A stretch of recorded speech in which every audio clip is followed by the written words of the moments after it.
Tajovski scored 4 goals in 50 games for the Central Coast Mariners, and he says that loss to Sydney FC last week was a wake-up call for his side. Can they turn their fortunes around here at his former home ground?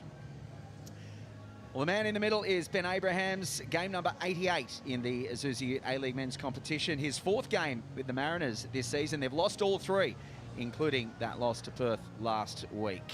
Anton Shetinen and Astro Sakalis are his assistants. Sean Evans is the 4th official, and there you are, Daniel Elder and Casey Rebold back at HQ in the VAR booth. Nice and warm and dry out of the wet conditions here in Gosford. Although it is clearing up just in time for kickoff. There was a pretty heavy downpour around about 5 or 10 minutes ago. And when the two teams were warming up, there was plenty of splashing about. Luke Bratton in the Macarthur midfield will be firing up his side, and the experience of Matt Yerman back in this Macarthur lineup as well. So we are underway after a delay yesterday. It is take 2 this afternoon. Macarthur up against the Central Coast Mariners, who are searching for a new owner, searching for 3 points as well. And alongside me to watch this one is former Mariners coach Phil Moss, no stranger to tumultuous times at the Central Coast Mariners. Mossy, good afternoon to you, but hopefully it can be plain sailing and brighter skies ahead, both this afternoon and in the future for the Mariners. Yeah, good afternoon, Glenn. Wonderful to be back on the Central Coast at Gosford. So many wonderful memories. And let's hope it is a line in the sand moment for the club, because the community up here is a wonderful community, a real football community.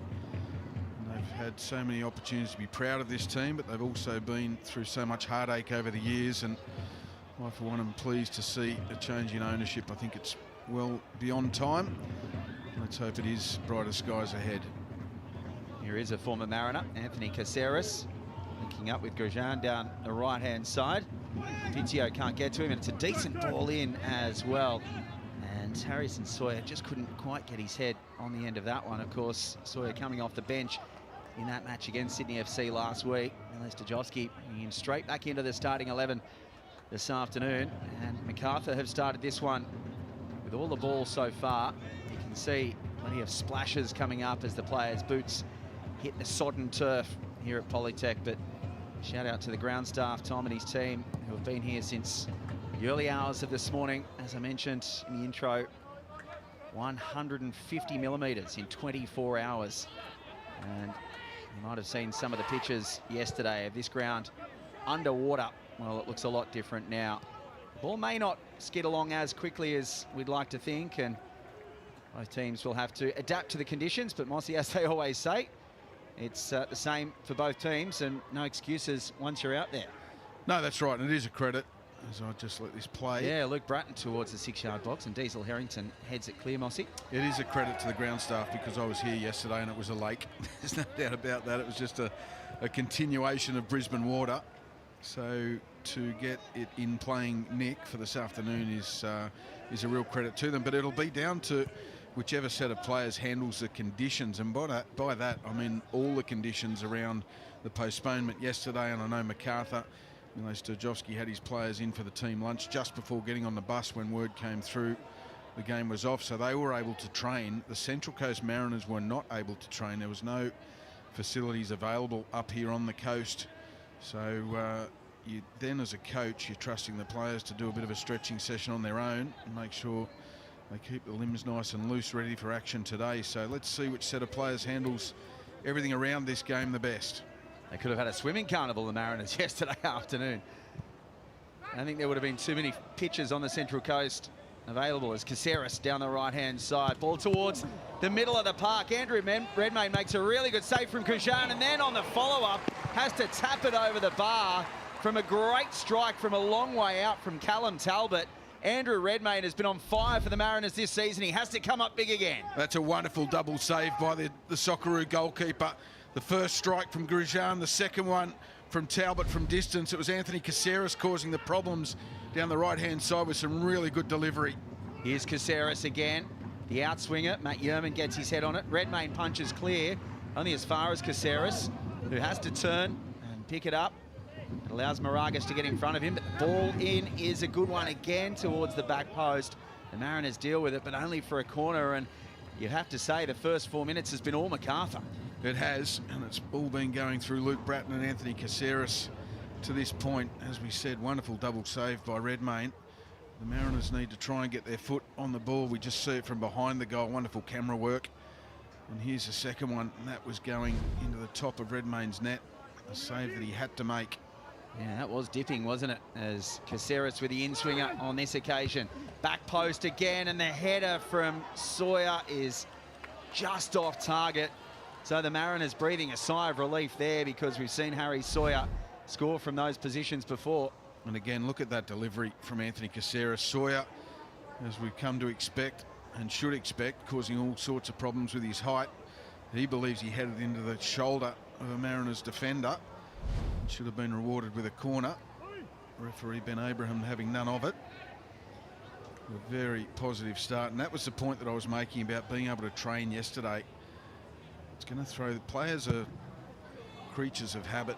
They like routine, and to have the routine completely thrown out the window yesterday, but at least being able to train will definitely play in the favour of Macarthur. Grosjean does well there, and he has some space down the right-hand side. Links up with Caceres. Nice little 1-2 with Grosjean again. The Mariners are able to scramble it clear only as far as Damien De Silva, and they really haven't been able to get their foot on the ball at all the Central Coast. Here's Liam Rose, another ex-Central Coast player. Well, I think one of the issues early on, they're playing a back five, the Mariners, as you alluded to in the pre-game. Here's Talbot. Sawyer can't get his head on this one. Harrington's need clearance could have gone anywhere. Still, they can't get the ball on the deck and control it here, the Central Coast. They don't allow Macarthur back in. Look at the black shirt swarming on Miggy DiPizio there.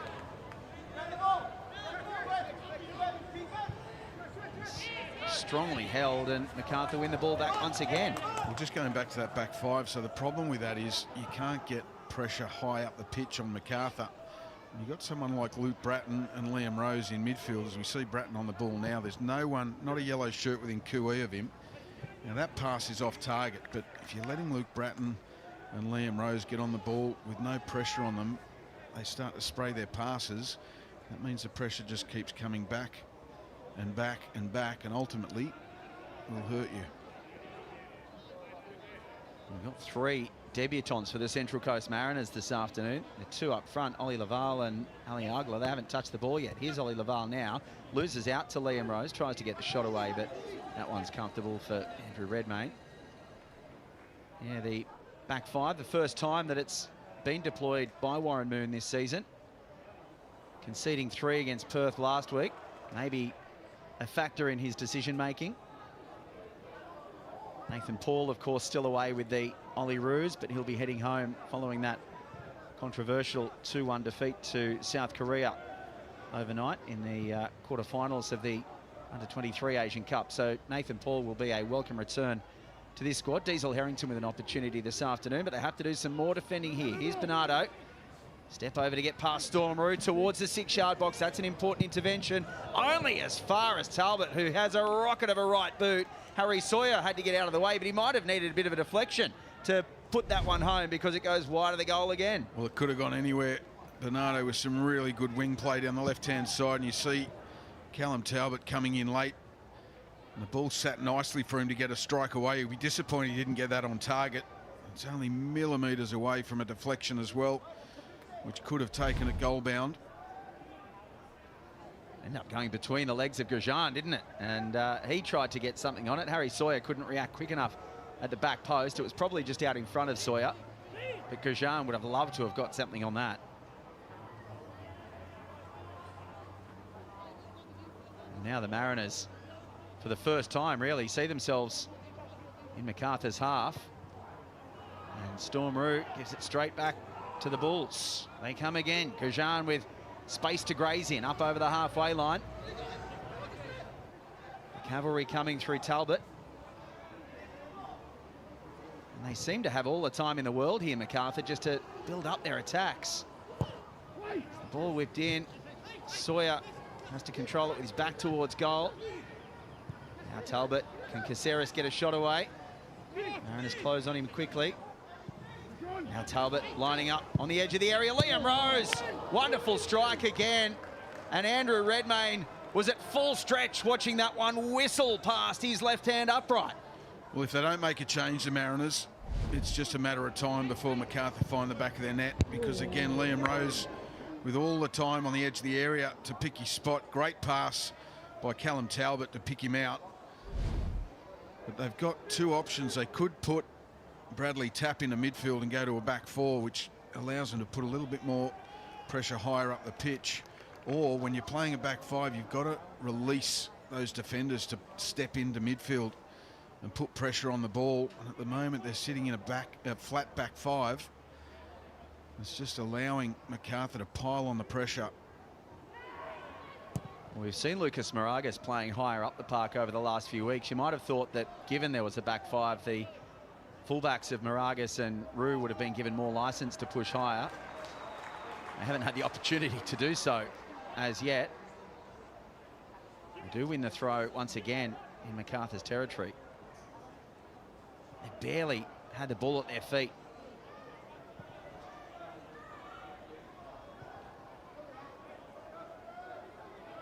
Bradley Tapp with the captain's armband once again.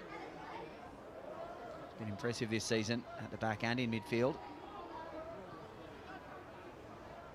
Diesel Harrington in his first start of the campaign. Now Macarthur looking to press through Caceres and Sawyer. Not letting the Mariners find a way through. Donachie's long ball for Rue is headed on, but it was easy for Yerman. And then Bratton comes back and collects for Macarthur.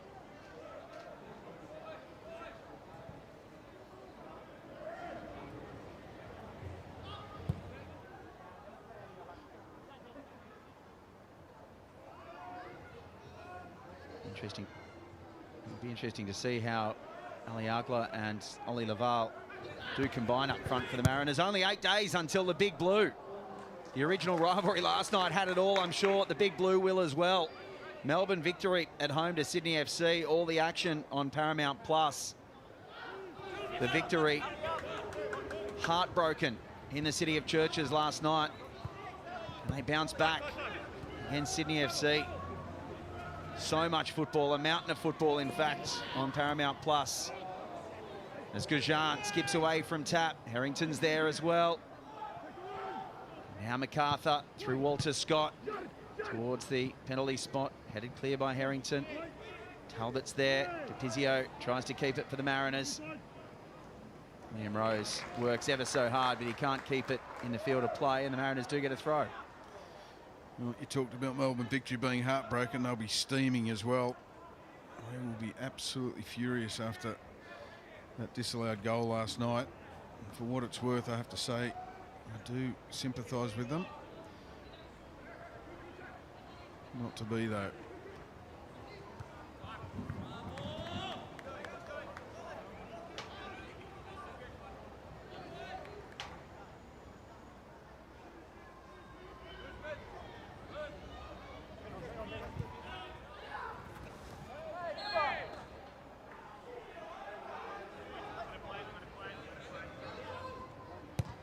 No one was stopping that strike. It was, for all money, you thought victory's night, and then to be cruelly robbed at the death. And now can Macarthur find something here? The ball over the top from Liam Rose. It is kept in. No, it's not kept in, says the assistant referee. I thought he was going to let play continue there. It did look like it had rolled over the byline, and he just waited to see what was eventuating there.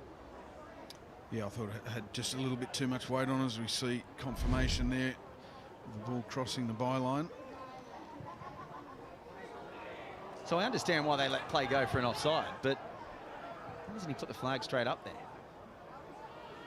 Don't get me started, Glenn.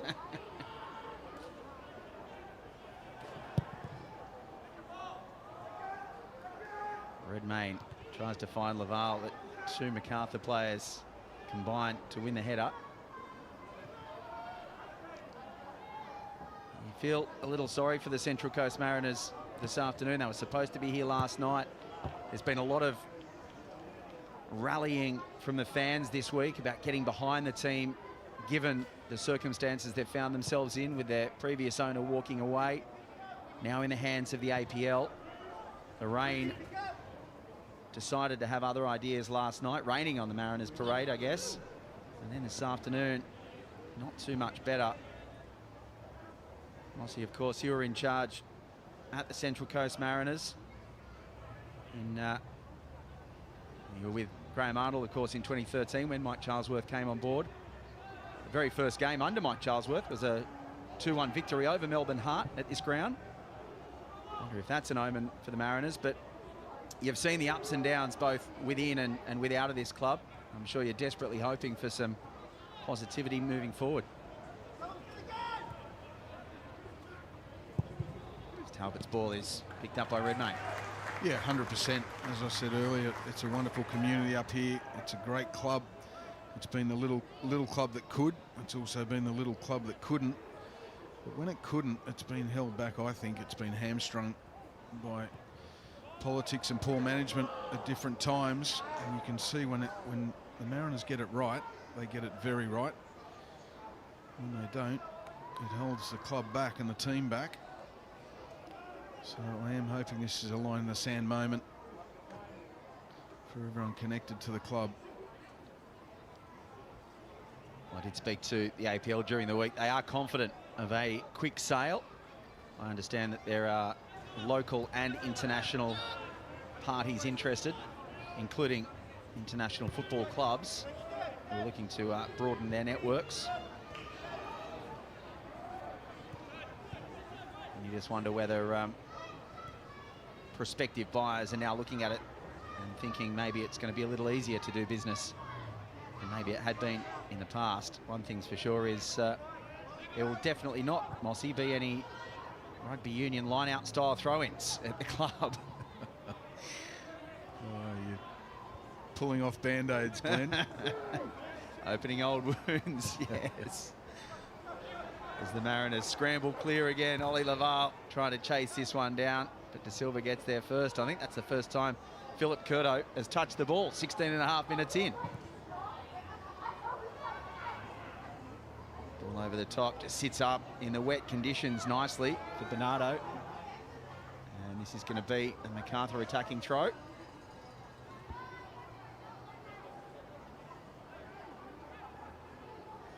course, this side with two fronts to focus on as well. Got two round of 16 games in the ACL2 coming up in the middle of February, away to Bangkok United, then back home a few days later. It's been a great campaign in Asia. Oh, that's a wonderful little move by Bernardo. Nutmegs Rue and then goes to ground in the area. Goes out for a goal kick, but he's looked lively down that left-hand side. He has. He's a tricky customer, Bernardo, when he gets in those one-on-one situations. Look at that. Wonderful awareness through the legs of the experienced Storm Rue. And then the experience of James Donachie sussed out the danger, and he was across in cover to give his side a reprieve. But again, it all started from a sprayed pass from Luke Bratton, the Macarthur skipper, just with way too much time on the ball to pick apart this Mariners defensive structure. Poor giveaway by Alfie McCalmon. It was a really good tackle by Chris Donnell in the area as well. He comes to the Mariners, the 21-year-old, with a really impressive pedigree. He was captaining Fulham in the Premier League 2 last season. So, no mug. Came back for Sydney Olympic in the Australian Championship briefly. Played in the A-League at Perth Glory as well. Came through their system. And that was an excellently timed tackle as Macarthur moved forward again. Tap. Can't find Moragas, but it is not controlled by Gajan and goes out for a Mariners throw. Well, again, I don't want to harp on it, Glenn, but you can see the sharpness in the Macarthur players' legs and their minds and their decision-making, whereas the Mariners just looking a little bit lethargic, and that can happen when you're sitting around doing nothing the day before a game, which should have been match day, of course. As we know, they're just finding it tough to get into the rhythm and the pace of this game.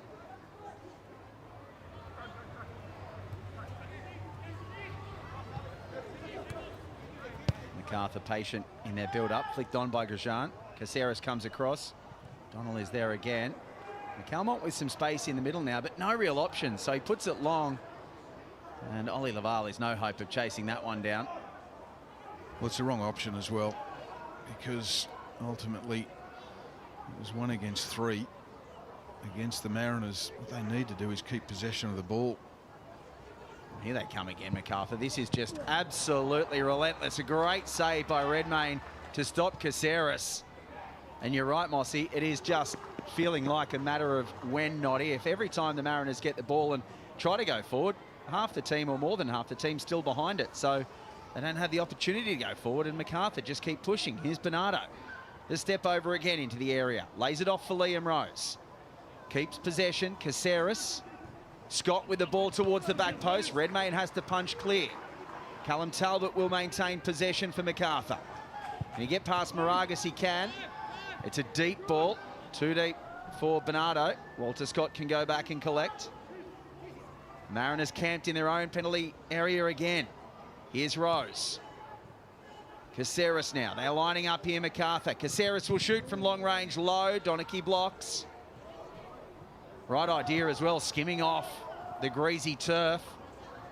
Would have had Redmayne in all sorts of trouble. He may still have more to do here again. Another strike, this time from Liam Rose. Blazing over the bar and over the fence behind the palm trees. Well, as it stands, this is a training exercise in combination play in the top third for Macarthur.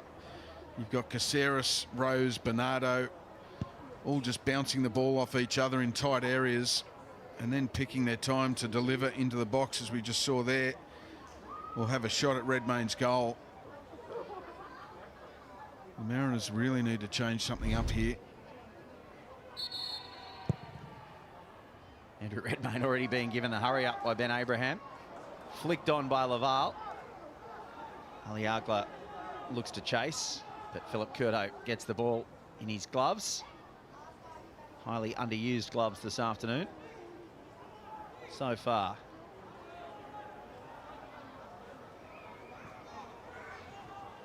And that's the thing, isn't it? We both spoke with Warren Moon pre-game down on the pitch. It's been such a big week for the club. A bad loss last weekend, and then all the turmoil off the pitch this week. I mean, it can sometimes galvanise a team, it can sometimes fatigue a team. You try as a coach to keep the playing group as far away from management issues as you can, but sometimes it just gets too much. It could also be weighing on the players this afternoon. When you start thinking about contracts and putting food on the table, the players only getting paid on Thursday. The coaches weren't part of that agreement from the APL. They weren't assured anything until, from what I understand, as late as yesterday morning. Yeah, and as an ex-president of Football Coaches Australia, I was very proud to see how they stepped in and supported Warren, Josh Rose, the coaching staff, Danny Vukovic as well. Kelly Rourke and Gary Cole doing a wonderful job with the Exco at Football Coaches Australia. Bernardo again. Searching run into the area. Caceres onto that right boot, into bodies. Ends up with it again. Lays it off for Bratton. Once again, they're just lining up. Now Scott. So Bernardo again. Oh, it's a lovely turn from Bernardo towards the byline, but no black shirt on that occasion. Bratton now tries to find Sawyer. Harrington in the way, only as far as Rose. Scott again. The Mariners camped in their own 18-yard box, sitting deep. Gajan, can he turn and shoot? No, he lays it off for Caceres. That was a low pass shot that was dealt with by Donachie. And now DePizio tries to break clear for Laval. Luke Bratton has copped a very nasty one there, and he's gone to ground pretty quickly. You never want to cop it there. It's very painful, particularly with a waterlogged ball as well. You'll just see the replay there. Actually, it might have been a little bit higher than what we thought. Yeah, I think it gets him in the midriff and the arms, so he'll be okay. I must admit, I thought it ended a little lower than that. But just going back to our earlier point, Glenn, I don't want to harp on it either, but Football Coaches Australia is there to support coaches for their journey, and it's such an important organisation like the PFA for the players. So it was great to hear Warren Moon call out Football Coaches Australia for incredible support to get the contract situation done for the staff so they can focus now on the rest of the season.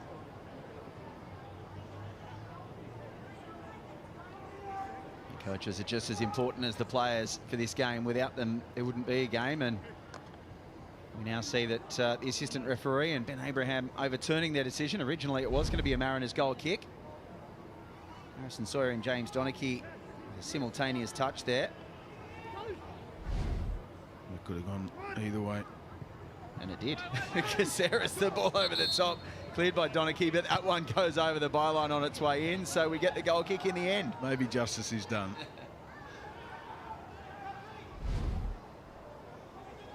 You don't see Anthony Caceres do that too often.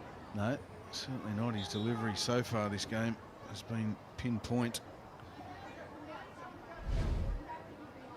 And he knows every blade of grass on this pitch. Caceres, a former Central Coast Mariner, of course. 3 goals in 62 games for the club, debuted back in 2012.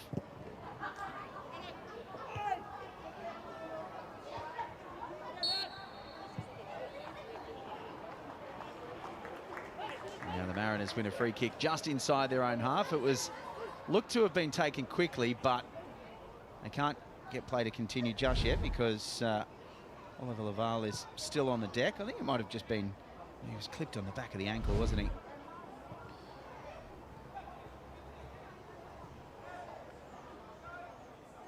Well, the Mariners have just lined up for that build-up with Bradley Tapp in midfield, so maybe they've gone back to a back four with Tapp in midfield, as we alluded to a little bit earlier.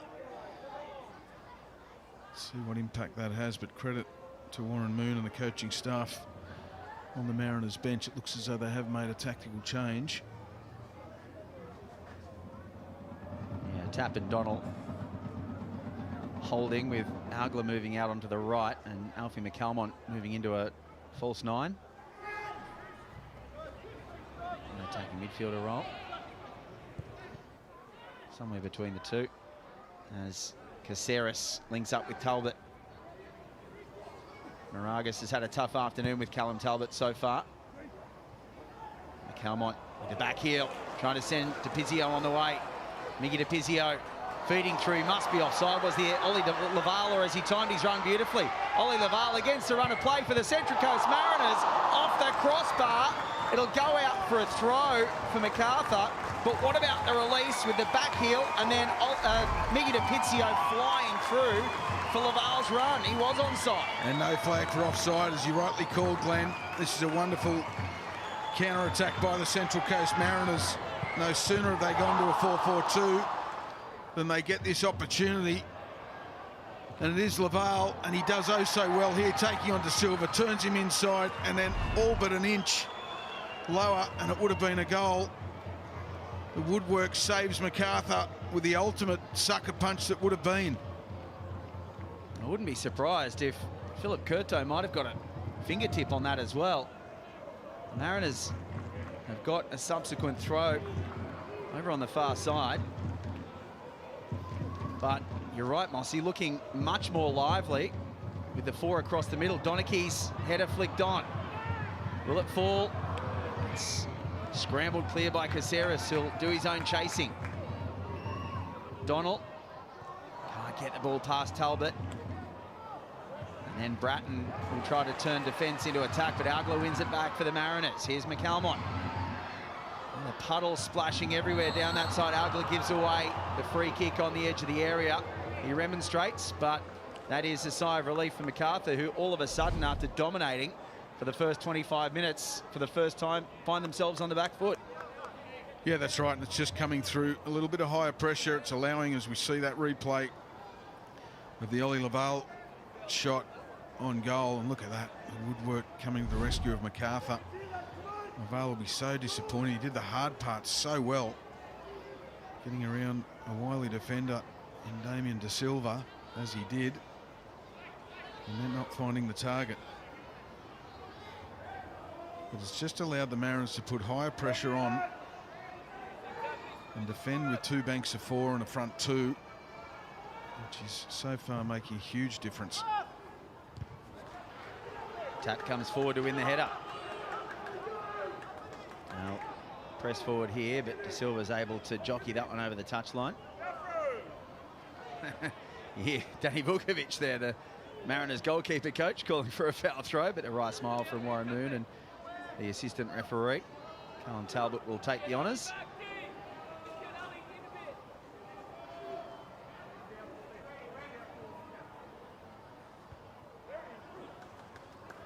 Here's Caceres.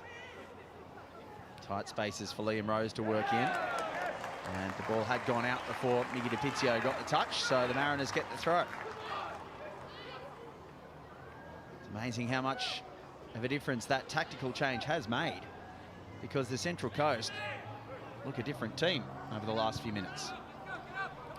Yeah, and it's given them more numbers in forward positions when they win the ball rather than having to rely on a counter-attack from deep in their own half. Harrington going on a run now. Oh, a nice ball across from McCalmont. It could have gone wrong, but it's paid off. DiPizio towards the edge of the area. Goes behind Algler. Thought he might have taken a couple of more touches there, DiPizio. He had space. Now Talbot clears, only as far as Harrington again. Good, strong header. McCalmont will try to get in front of it.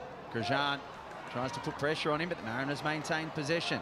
Callum Talbot tries to jockey this one over the byline. He gets the touch. No, he doesn't. In fact, it was Lucas Moragas who got his boot on it. It goes out for a goal kick. Yeah, he did well there, Callum Talbot. I think he gets a face full of water as he goes to ground as well, that got in his eyes. You see him wiping them clean. He's such an important player for Macarthur, Talbot. He gets through a mountain of work up and down the pitch. He's got real quality to what he does as well.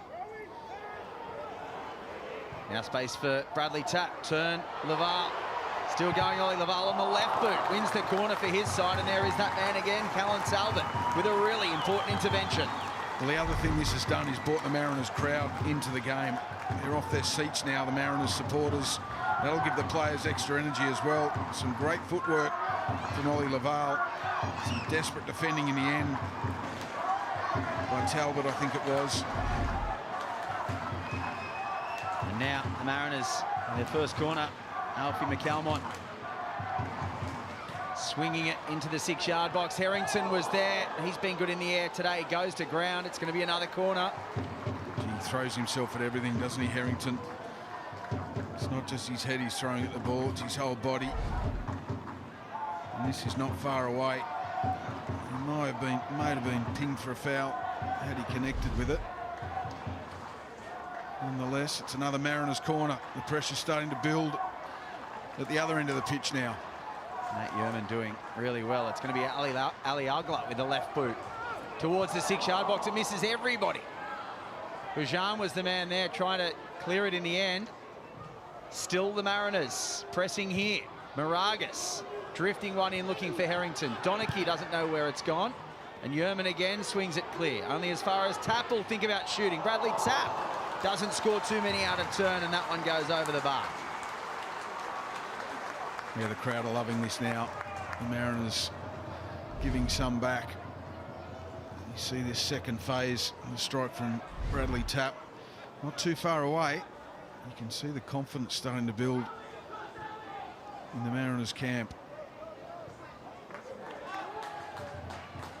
They win the ball back again here. Moragas in a good battle with Grosjean. Wins the throw again for his side. It's the former Newcastle Jet, Canberra boy. Discovered by Daniel McBreen of all people.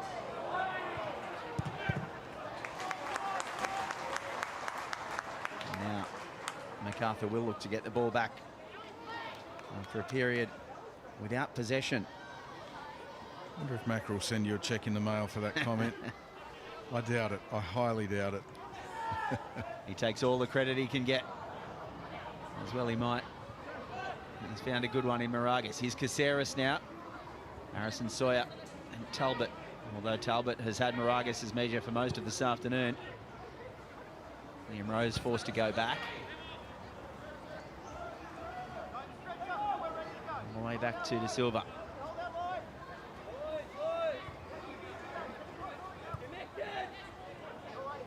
Got to credit Warren Moon and his coaching staff. I mentioned a bit earlier, sometimes coaches will wait till half time or the second half to make tactical changes, but I said early on he had that ready-made fix in Bradley Tapp, who was in the back five, just to throw him into midfield. He did exactly that, and it's really turned the game and given his side a fighting chance now. Here's Gujan. Donachie does well, and the last touch is off Gujan, so the Croatian gives away the goal kick. Didn't know much about it. 75% of the ball Macarthur have had in the first 35 minutes. Quite incredible, 12 shots to 4.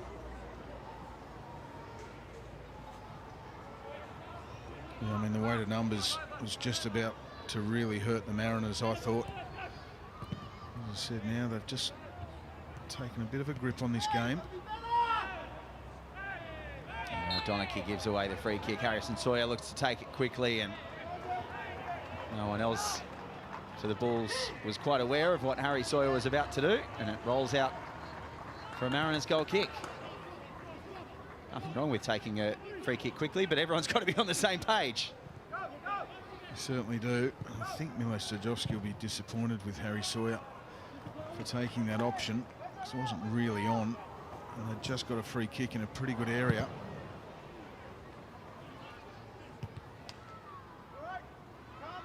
Yeah, it was in a dangerous position.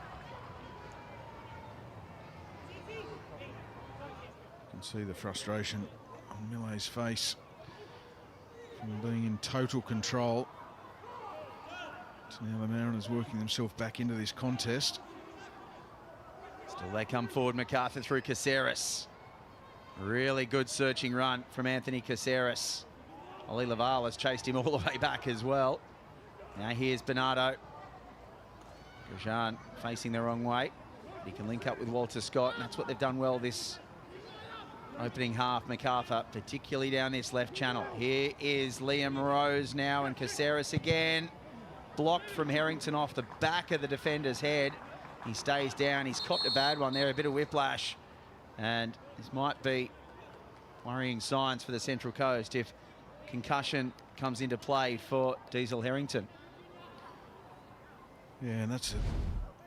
On days like this, the ball gets a bit heavier as well, as we see the strike from Caceres. Harrington was trying to block the low strike, so his head's in a lower position. Caceres gets plenty of that. It does get Harrington in the back of the head, so the doctors and medical staff for the Mariners will be out there doing their job now. Only one defender on the Central Coast bench, so it would be Will Kennedy, unless they make more tactical changes and Bradley Tapp heads back into the centre of defence and they look at someone like Harry Steele, Hayne Eames. Both of those players are warming up.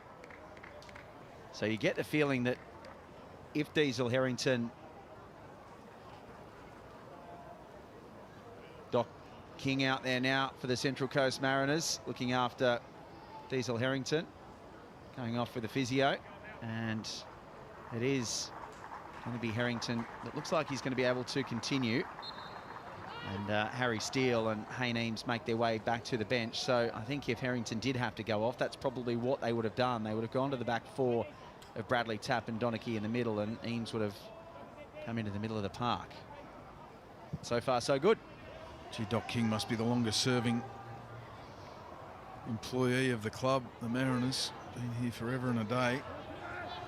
He was obviously happy with Harrington's senses. Handed him over to the physio. Yep, very highly rated sports doctor, Dr. John King. Nice little back heel from Bernardo to keep play continuing. Gujan has Bernardo there as well. Low ball towards the middle of the area. Gujan just doesn't get over that enough. Looking to curl it in the top corner, and he was leaning back, and he sees that one scoop over the post and a goal kick. Well, he'd be disappointed, Grosjean. He should have done better with this. Bernardo, key to that attack. Sawyer spots the early run of Grosjean. He then plays off. Bernardo again gets a lucky deflection, but he needs to get that on target. It was beautiful build-up play, wasn't it?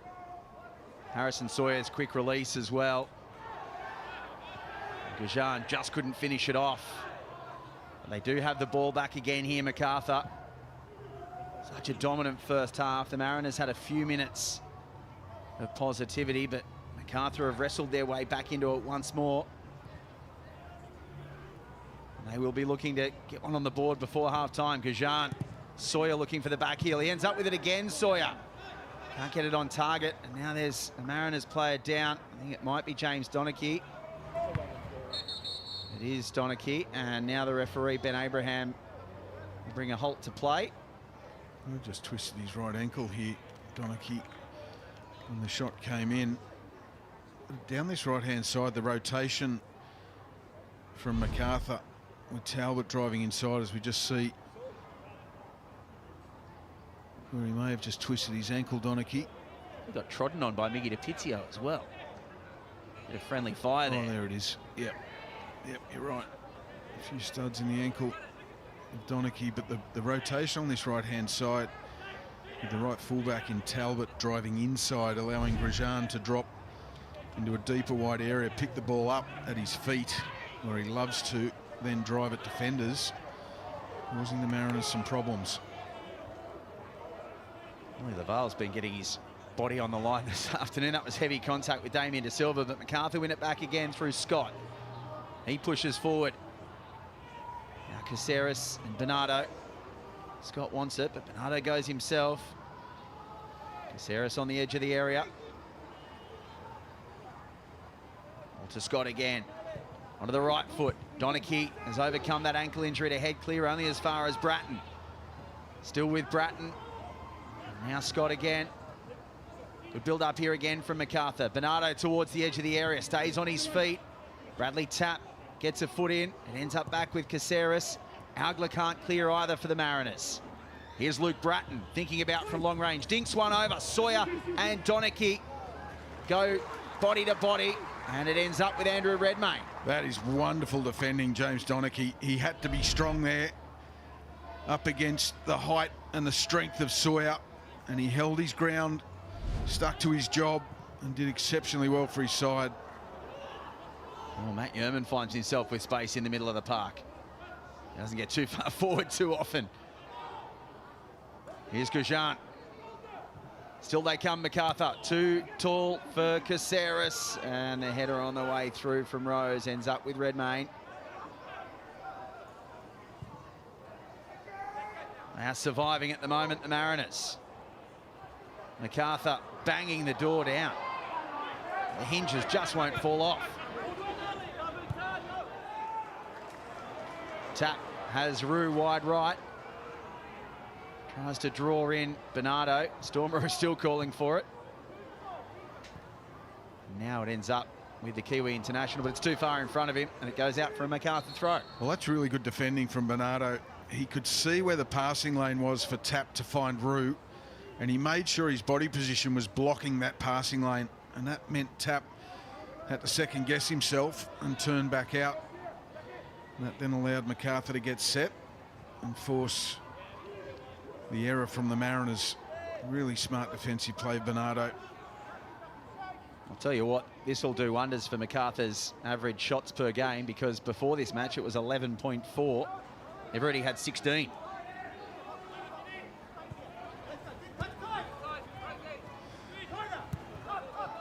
The problem with that is, apart from the really good double save from Redmayne early on, I don't remember him having to pull off a great save. So shots on goal, shots on target are one thing, but things that trouble the opposition goalkeeper are another entirely.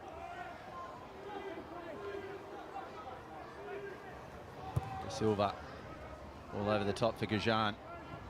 Donachie is there. Can he keep it in? He can. Goes out for a throw, but it's better than a corner. Taken quickly by Talbot.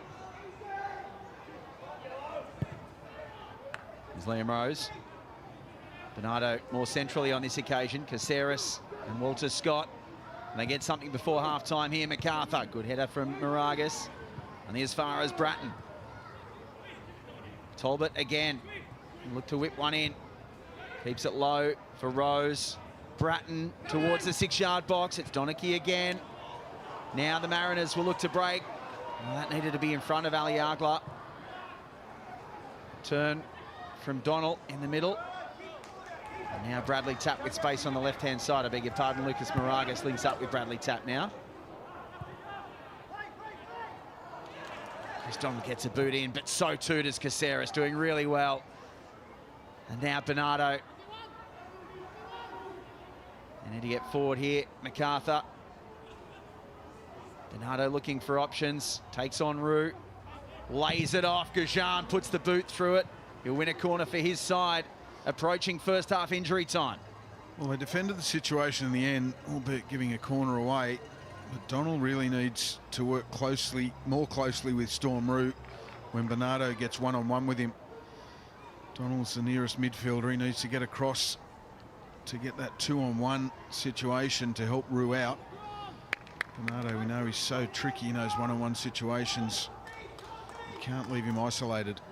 Caceres was shaping to go short, but he goes deep. Donachie gets the head on the ball again. 2 minutes of time added on for Macarthur to find something here before the break.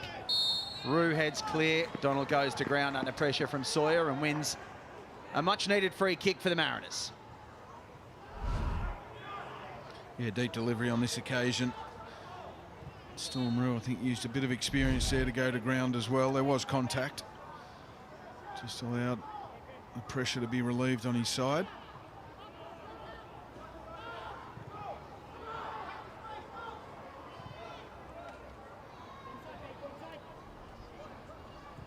Mariners will be desperately looking to see this one out until the break. They have the ball at their feet. Can they get something against the run of play?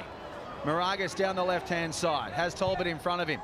Early ball in, Agla looking for the spectacular, can't get a connection.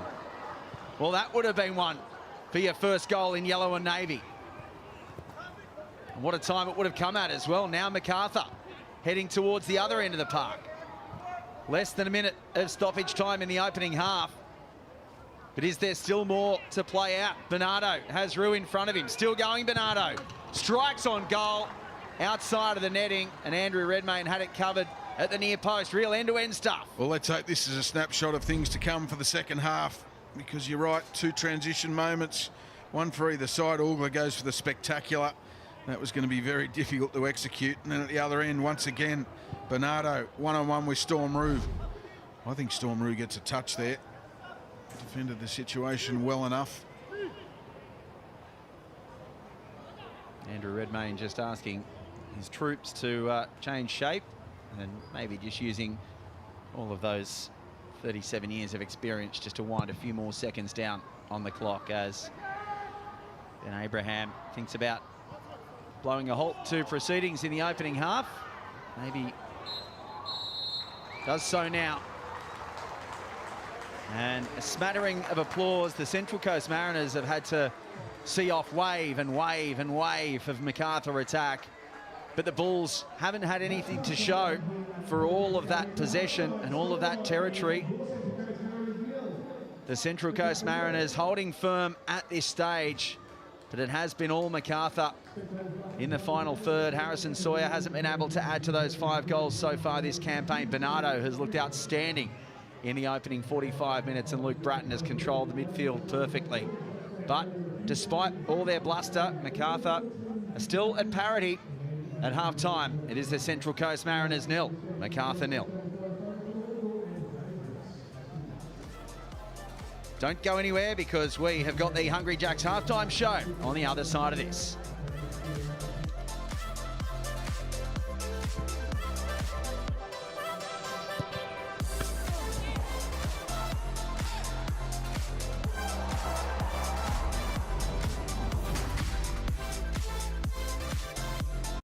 Go Harvey Norman. Buy now with no deposit.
You can forgive him for not being in the pace of the game just yet.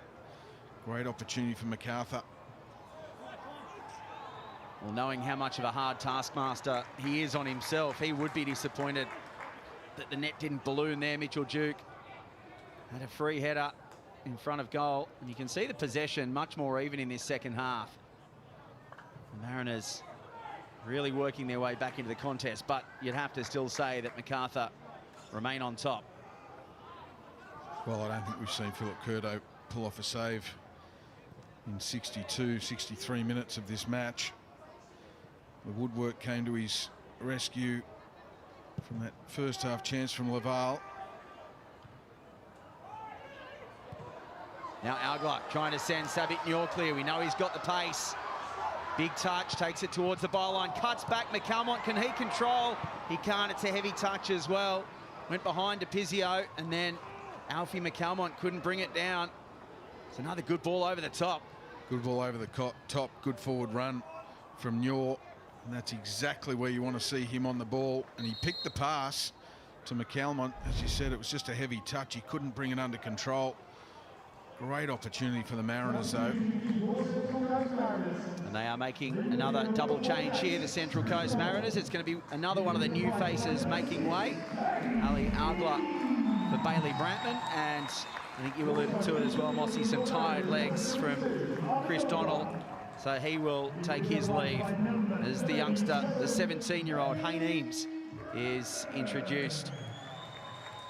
So some fresh legs in the middle of the park for the Central Coast. And Ali Algler, who started up front and had to get shifted to the right-hand side with that tactical change from 5 at the back to 4, didn't really get too heavily involved in this contest as they come down the right through Vickery again here. Macarthur, low ball for Duke, puts it over the bar, but it had gone over the byline. And Mitchell Duke will be quite relieved that it's a Mariners goal kick, because once again it was a gilt-edged opportunity, but it wouldn't have counted. And once again it's the 2 substitutes, isn't it? Vickery with those fresh legs as we see the ball well and truly over the byline. I think that may have played a part in Mitchell Duke's finish.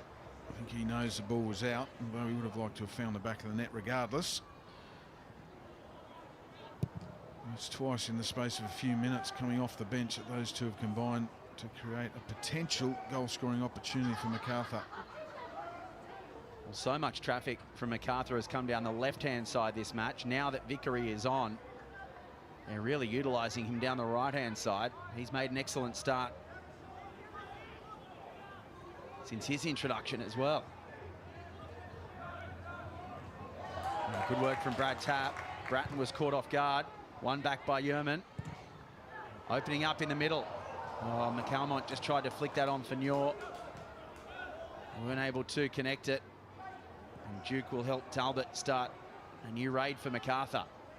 Really starting to open up here. It's tough to see how it stays 0-0. Vickery with the low ball in. Donachie gets that one over the touchline. Anywhere will do on that occasion for the Mariners. Well, hasn't Vickery got the bit between the teeth?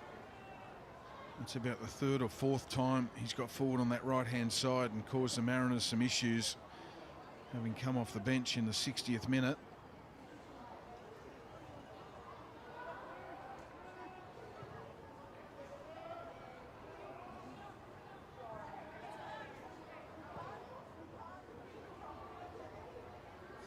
Just under 25 minutes to go. It has been all action at Polytech Stadium, except in the back of the net. Hayne Eames goes through the back of Vickery, but the referee waves play on. They win possession back through Caceres and now Talbot. Caceres a little more tightly held in this second half by the Central Coast. Does have the ball at his feet here. Talbot looks to whip one in. It's a low ball. It was flicked on by a Mariners player in Brantman. And now the shot from Luke Vickery, who's looked so good since coming on. And he gets the goal for his side. Andrew Redmayne cannot believe it. And Luke Vickery, just 5 minutes after coming on, gets the goal that gives Macarthur a 1-0 lead. And there is absolutely no shock in saying that the creator was Mitchell Duke. He held the ball up well when it was fired into him, and then found the back heel to Vickery, as we'll see on the Harvey Norman replay. The ball comes down the right hand.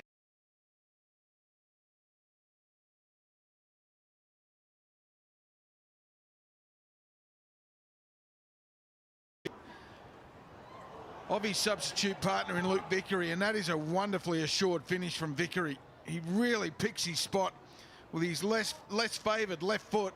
Look at that for a finish, aided by a slight deflection, it has to be said, that took it past Andrew Redmayne in the Mariners' goal, but a goal nonetheless that Macarthur FC cannot be denied. Fully deserved on the way to possession and chances this afternoon. Well, they may be denied because VAR is just having a look to see whether Mitchell Duke had strayed into an offside position. As you say, Mossy, if he had done, it would have been by the width of the cotton on his jersey.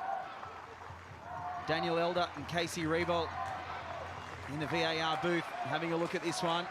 I think it was just his left shoulder. It had just strayed as Talbot fired the ball in from wide on the right-hand side. And it has been confirmed. Mitchell Duke was onside, and Luke Vickery has his second of the season, the third in his career. Well, justice has prevailed. You'd hate to have seen a goal struck off for the material on his jersey. And Macathur have been really good value for this lead. And it has been confirmed. Mitchell Duke was onside, and Luke Vickery has his second of the season, the third in his career. Well, justice has prevailed. You'd hate to have seen a goal struck off for the material on his jersey. And Macathur have been really good value for this lead. You know, the Mariners have had a few bright spots, it has to be said. Macathur have been the dominant side. 2 goals in 4 matches for the 20-year-old. And now what can the Mariners do in reply? They still have just over 20 minutes to try to find parity. But as you say, Mossy, Macarthur very much deserved leaders on the balance of play this afternoon. Miles Stajovski might say after the game that he would have liked to have seen them ahead before now. Oh, there's no doubt. And the Mariners, for their part, would have been thankful that they hadn't gone behind on the score sheet. Well, now they have to chase the game to get back in the game. Here's Niort. De Silva looks to stand him up. Sabit Niort cuts back onto the right. Moragas, ball towards the middle of the area. Brantman was there, so too was German. Brought down by Brantman. Now Storm Rue has to snap at goal, but it's blocked by Walter Scott. The Mariners will start again through Donachie.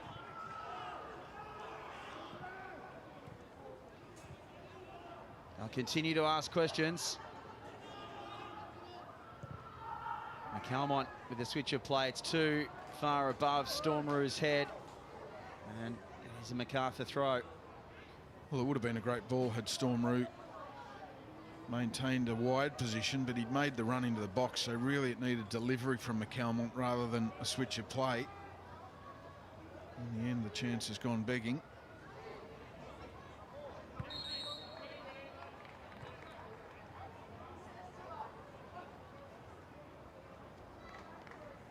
So we see Dean Bosniak getting ready to come on, just going through the set pieces. And Glenn Moss on the Macarthur bench. There is a Macarthur player on the deck here. Bernardo is laid out prone as the doctor and the physio come on, and maybe it was going to be Bernardo who was going to make way for Bosniak anyway. Well, it's not a good sign because he's grabbing his hamstring on his left leg. And he looked to be in real distress when he went to ground. Here's that goal for Macarthur and the offside lines that show that Duke was onside. Might be the knee of Harrington that keeps him onside, I reckon. What a finish that is from Vickery, though. That is really assured. He's in wonderful form. And Bosniak is just waiting to make his way out as Bernardo looks to be in some difficulty here. He's trying to put weight on that leg. It is going to be the end of the section for him anyway. Bradley Tapp comes over to console him to an extent, and confirmation that Bosniak will come on to take his place for the final 20 minutes or so. It's been a really impressive performance by Bernardo this afternoon. He scored the only goal of his season so far back in round 10 against Newcastle. Came off the bench against Auckland and then back in the starting side against Sydney FC. But this is not a sight that Macarthur fans would want to see. No, and when you get that sort of pat on the head from your captain and a few words from an opposition player, that means that the player who's gone down is in a bit of discomfort. Of course, he tore his Achilles last season as well, so let's hope it's not a repeat of an injury like that either.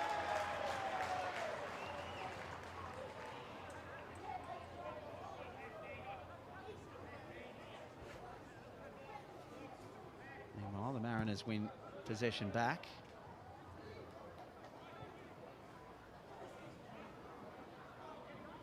As the rain slowly makes its way back towards Polytech Stadium, which has held up pretty well this afternoon, despite the treacherous conditions of the last 24 hours or so. I mentioned early, 150 millimetres of rain since 2 o'clock yesterday afternoon. So it's quite miraculous that we've got on at all. Here's Bosniak. You can see those puddles still down in that northwestern corner, and Storm Roo gives away the corner. Yeah, Bosniak trying to assert his authority on this game straight from the off. We see him taking on Storm Roo, who concedes the corner. I dare say the ground staff here didn't get too much sleep last night. Caceres with the in-swinging corner. DePizio lamps it clear. Newell brings it down. Coffey McCalmont, heavy touch. Allows Vickery to win it back for his side, but Talbot is straight into an offside position. I was speaking to Tom, the groundsman, a little bit earlier this afternoon. He was saying that he was back in before 7 o'clock this morning and trying to get things ready. And you can just see down in front of us from our commentary position, Bernardo, he's going to make his way up the tunnel. He's got his right hamstring heavily strapped and iced, and he's got 2 staffers assisting him up the tunnel. So terrible news for Macarthur. He looks to be in a great deal of pain, and we'll wait for results of scans from that injury. Well, you can put that down to the conditions, not the conditions of the pitch, just the conditions and how heavy they are. For an explosive player like Bernardo, in heavy conditions, the first thing that's going to go is a hamstring. Unfortunately, that's exactly what he succumbed to. That was a good challenge there from Liam Rose, and Mitch Duke lays it off, but there's contacts in the box between Hayneebs and Talbot, and that'll be a Mariners free kick taken quickly again, but too quickly for the likes of Ben Abraham. Well, he's gone for his hamstring as well. He's stretching it out. Here's Talbot. I don't know if that's a cramp. Still moving a little bit gingerly. Not showing anywhere near as much concern as what Bernardo did, so let's hope that Talbot is okay. Certainly did seem to be indicative of a cramp, the way he was stretching it out. Hayneebs, Brantman dinking the ball over the top for Storm Roo. Perilously close to that touchline. Nice little ball in behind. Brantman nudged off the ball by Walter Scott. Good defending. Showed his strength there, Scott. And now Vickery can chase ball through. Looking for his second. Donachie comes across. Lovely ball for Duke. Good defending from Harrington. Still with Vickery though. Macarthur looking for a second. Moragas gets a toe in. Vickery goes to ground. Now they go up the other end. Savic Newell. He could be one-on-one with Curto. He goes around the keeper. Can Newell get this on goal? Oh, Matt Yerman tries to block it on the line. He's unable to. And Savic Newell rolls it in the back of the net. And it's 1-1.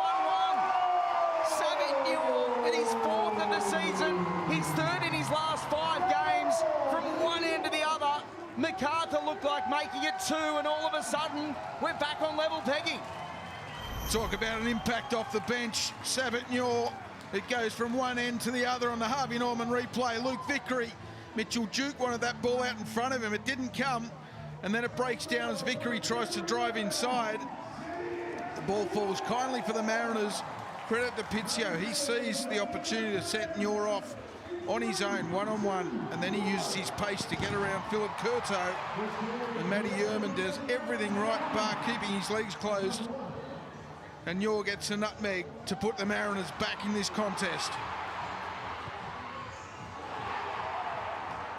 We'll wait and see if anything more comes of the contact between Alfie McCalmont and Vickery at the other end. Curto comes a long way out, and Sabatnur still has an awful lot to do. It's a big touch to get around the keeper, and then that's a beautiful finish. Matt Yerman desperately trying to get the ball blocked on the line, but Sabatnur does excellently there on his way to the byline to get the ball on target and put it in the back of the net. And the goal has stood, and it's 1-1. His 5th of his career. Well, we talked about impact off the bench today and what both sides had on their bench. And Sabatnur was always going to bring some pace into this game. That was just a brilliant counter-attack. The transition to attack, the speed of it by the Mariners, the vision of DiPizio, the knowledge that if he just could get the ball out in front of Muir, he'd do the rest. Outstanding. Donachie with a push in the back of Mitchell Duke. So Macarthur get the free kick. Sabatnur has been utilised as a wide player quite a bit this season, but more recently has been playing in the centre. Before today, had 6 in 18 starts as a centre forward. Really goes to show where his positivities lie. And Luke Bratton just being told there by Bennett. Rose towards Duke. Sits up now nicely here for Bosniak. Great save, Redmayne. Still for Macarthur, and Redmayne recovers to save the day for the Central Coast again. That was a wonderful strike from Bosniak, and equal to the task was Andrew Redmayne. What a save that is from Redmayne. Look at that, Bosniak does so well. Redmayne stays big as long as he can and gets a really strong right hand to it to punch the ball up in the air and then claim it on the second attempt. Action. This game has really come to life. Well, don't adjust your sets because there's still 10 minutes plus stoppages to go as well.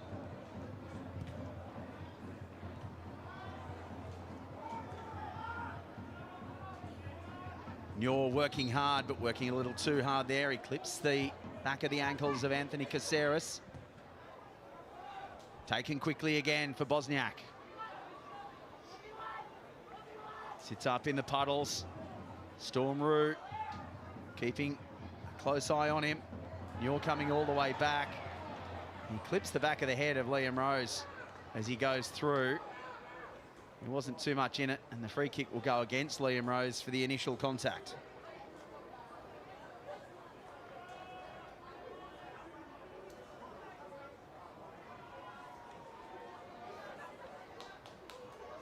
Looks as though the Central Coast might think about going to their bench over the next few minutes as well. Christian Theoharis and Will Kennedy are both being prepared.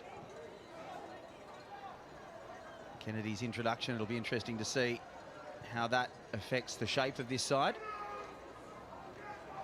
Roux with the headed flicked on. Brantman can't get there. Sabatnur has been working so hard, not only up front, but getting back to help out. Do some of the dirty work in defence as well. As Matt Yerman and Luke Bratton, the veterans, just trying to settle things down for Macarthur after giving away that equaliser. You thought that at 1-0, and with the dominance they've had, this Macarthur side would have just about gone on with it. Sabatnur has returned parity for his side, and now they will make this change, the Central Coast Mariners. So Miggy DiPizio is going to be the man to make way. He's being told by the assistant on the far side to go off on that eastern touchline as Christian Theoharis is introduced.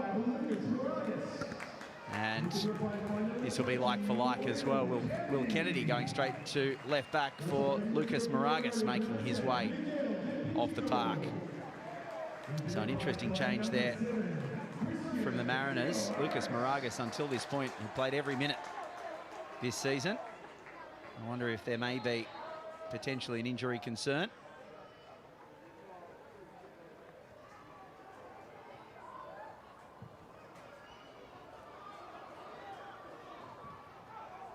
Miggy DeFizio has worked hard without any real reward this afternoon. So what can Christian Theoharis come up with on that left-hand side?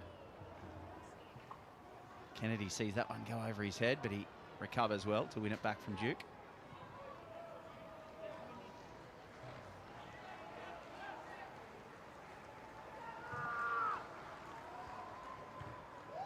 Muir, the head up. Can't find another yellow shirt. Goes out for a Macarthur throw.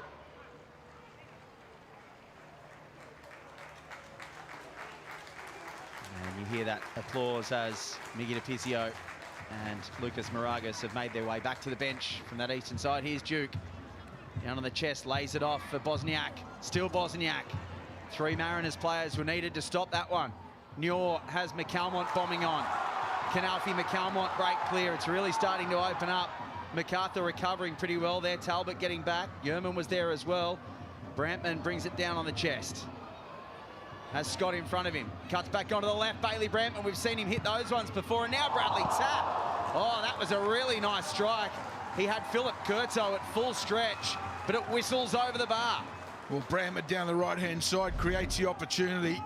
Good switch of play to pick him out on the right-hand side, and then he just picks the pass and lays it off beautifully for Bradley Tapp, and that was a really measured strike. You could see exactly what he was trying to do. Just couldn't get the trajectory of the strike down under the crossbar. A good opening nonetheless for the Mariners. A grandstand finish starting to build here, Glenn. Certainly is. 5.5 minutes plus stoppages to go. McCalmont had strayed. And Macarthur just want to take the sting out of this as they make a couple of substitutions themselves. And Chris Economides. What a forward line this could be between Economides and Mitchell Duke. Oliver Randazzo coming in for the final 5 minutes as well. Liam Rose and Anthony Caceres, who have both had wonderful games for Macarthur, make their way off the park. I reckon that Macarthur fans will be really excited to see what the likes of Economides and Duke can do up front for this side. 17 Socceroo caps for Chris Economides, 50 for Mitchell Duke. Both vastly experienced. Have a look at the Paramount Plus player index, and Anthony Caceres there as he makes his way off has shone this afternoon for Macarthur. Andrew Redmayne has come up with some big saves for his side. Bradley Tapp has had a wonderful game in the Central Coast Mariners midfield as well.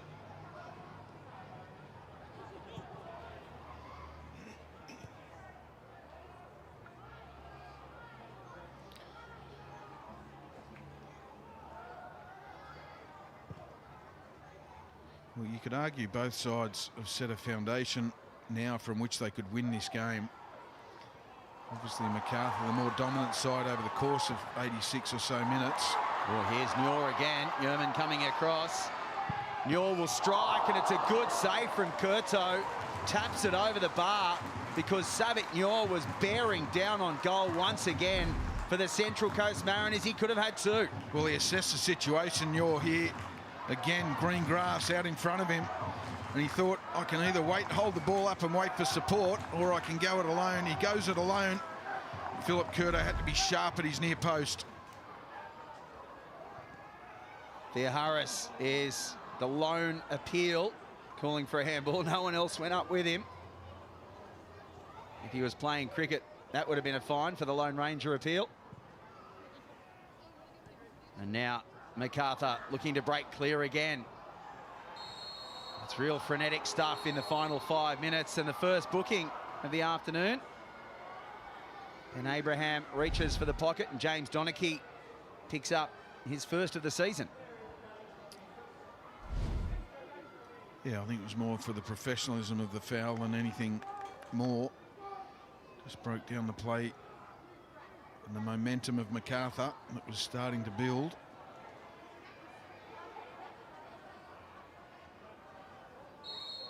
Dangerous area here, Luke Bratton. Mitchell Duke was leading the charge, but it was just in front of him, and Redmayne comes out to collect.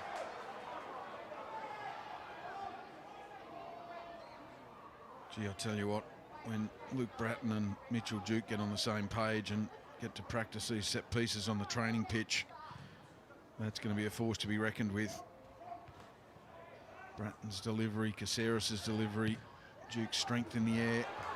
Well, that's the right idea from Bratton, sending Sabit Nyor clear again, knowing that Yerman is tiring. Nyor's still going, and then it had to be Damien De Silva coming all the way across and sliding in, putting that one out for a corner. And Sabit Nyor is asking all sorts of questions in the back end of this one.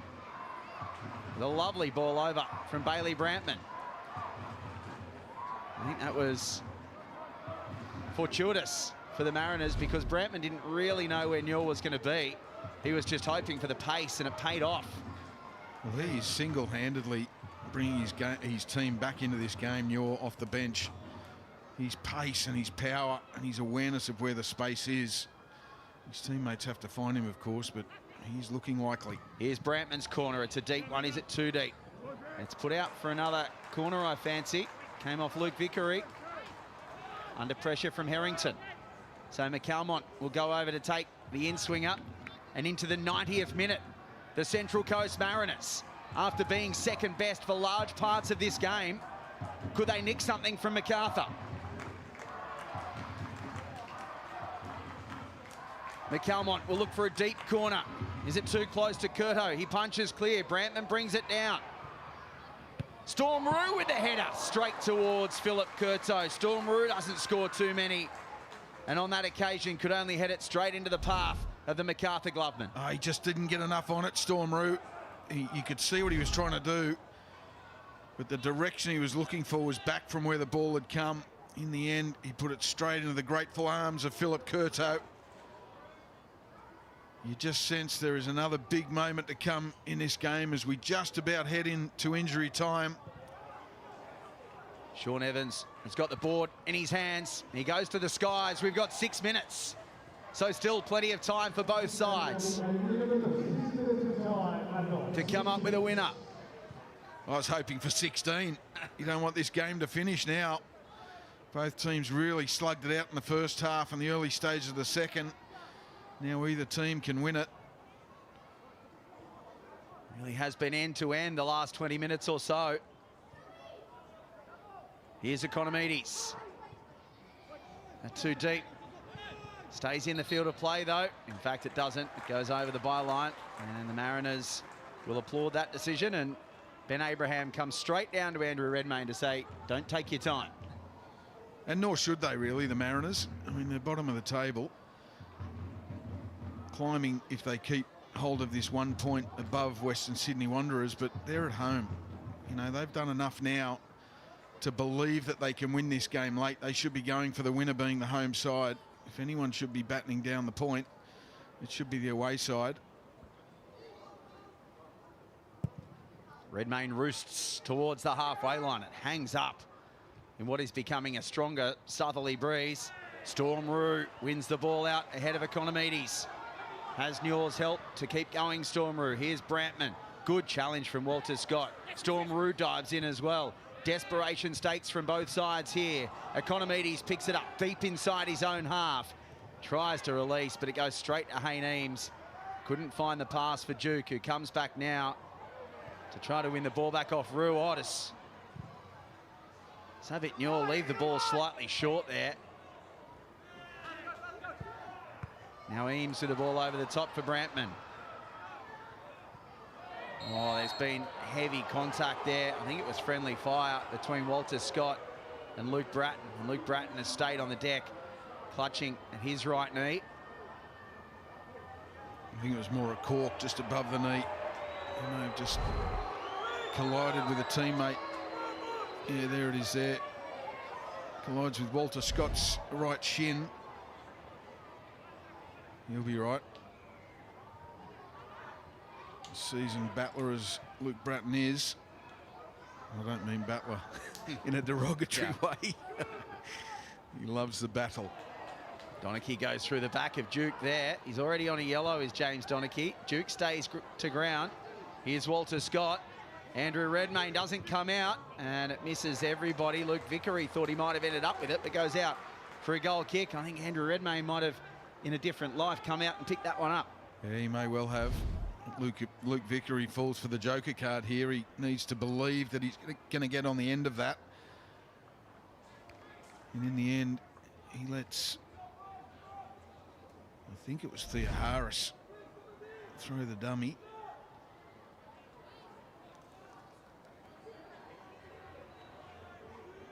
Just under 3 minutes remaining.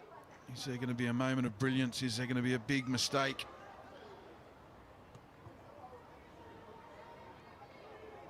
Well, one thing we know about the Isuzu Ute A-League men's competition, you can expect anything. It's not over until the referee says it is, that's for sure. You certainly can. Never say never in this competition.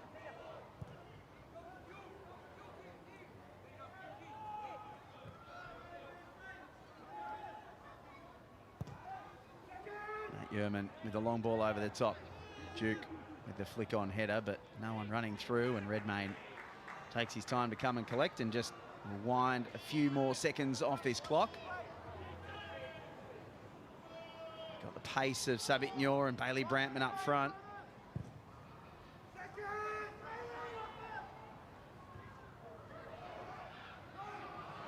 And Brantman does well there, but illegally, says the referee. I thought he just out-climbed Matt Yerman to win the header, but Macarthur win the free kick.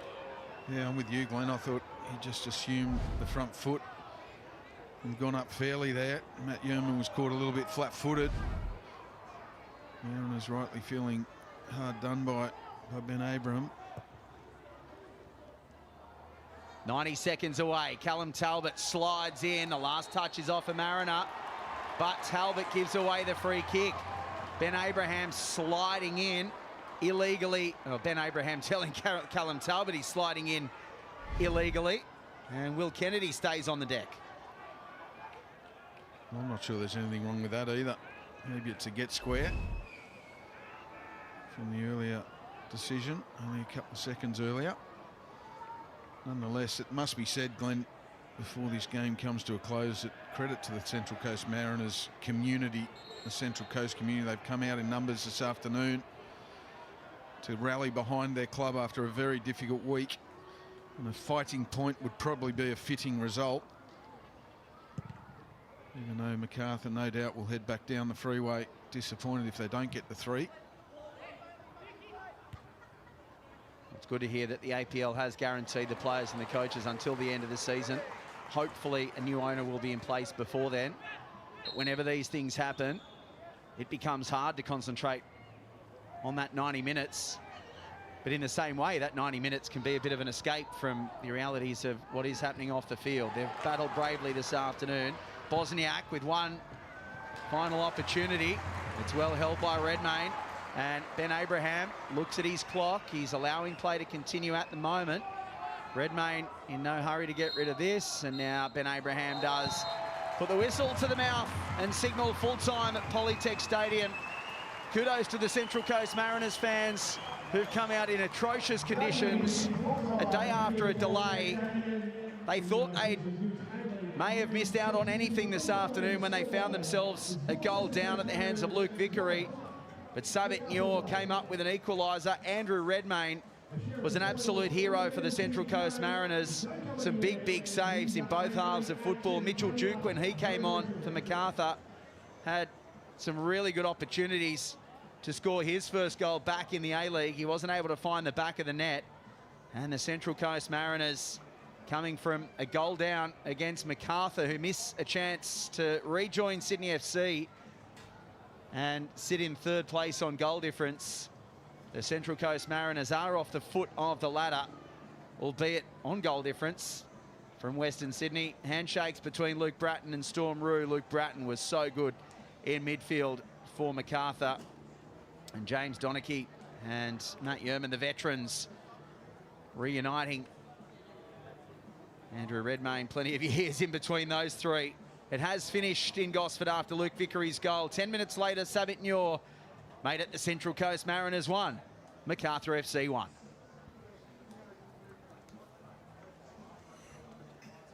Let's have a look at how the Tobin medal points played out. The Ninja Alex Tobin medal points. Anthony Caceres with the 3 this evening. Liam Rose picking up 2 points. Both ex-Mariners really good in midfield. And Sabit Nyor, who changed the game for the Mariners when he came on at the end of the game, picking up a point for his side. So Anthony Caceres is our Alex Tobin medal 3 points player of the match this evening.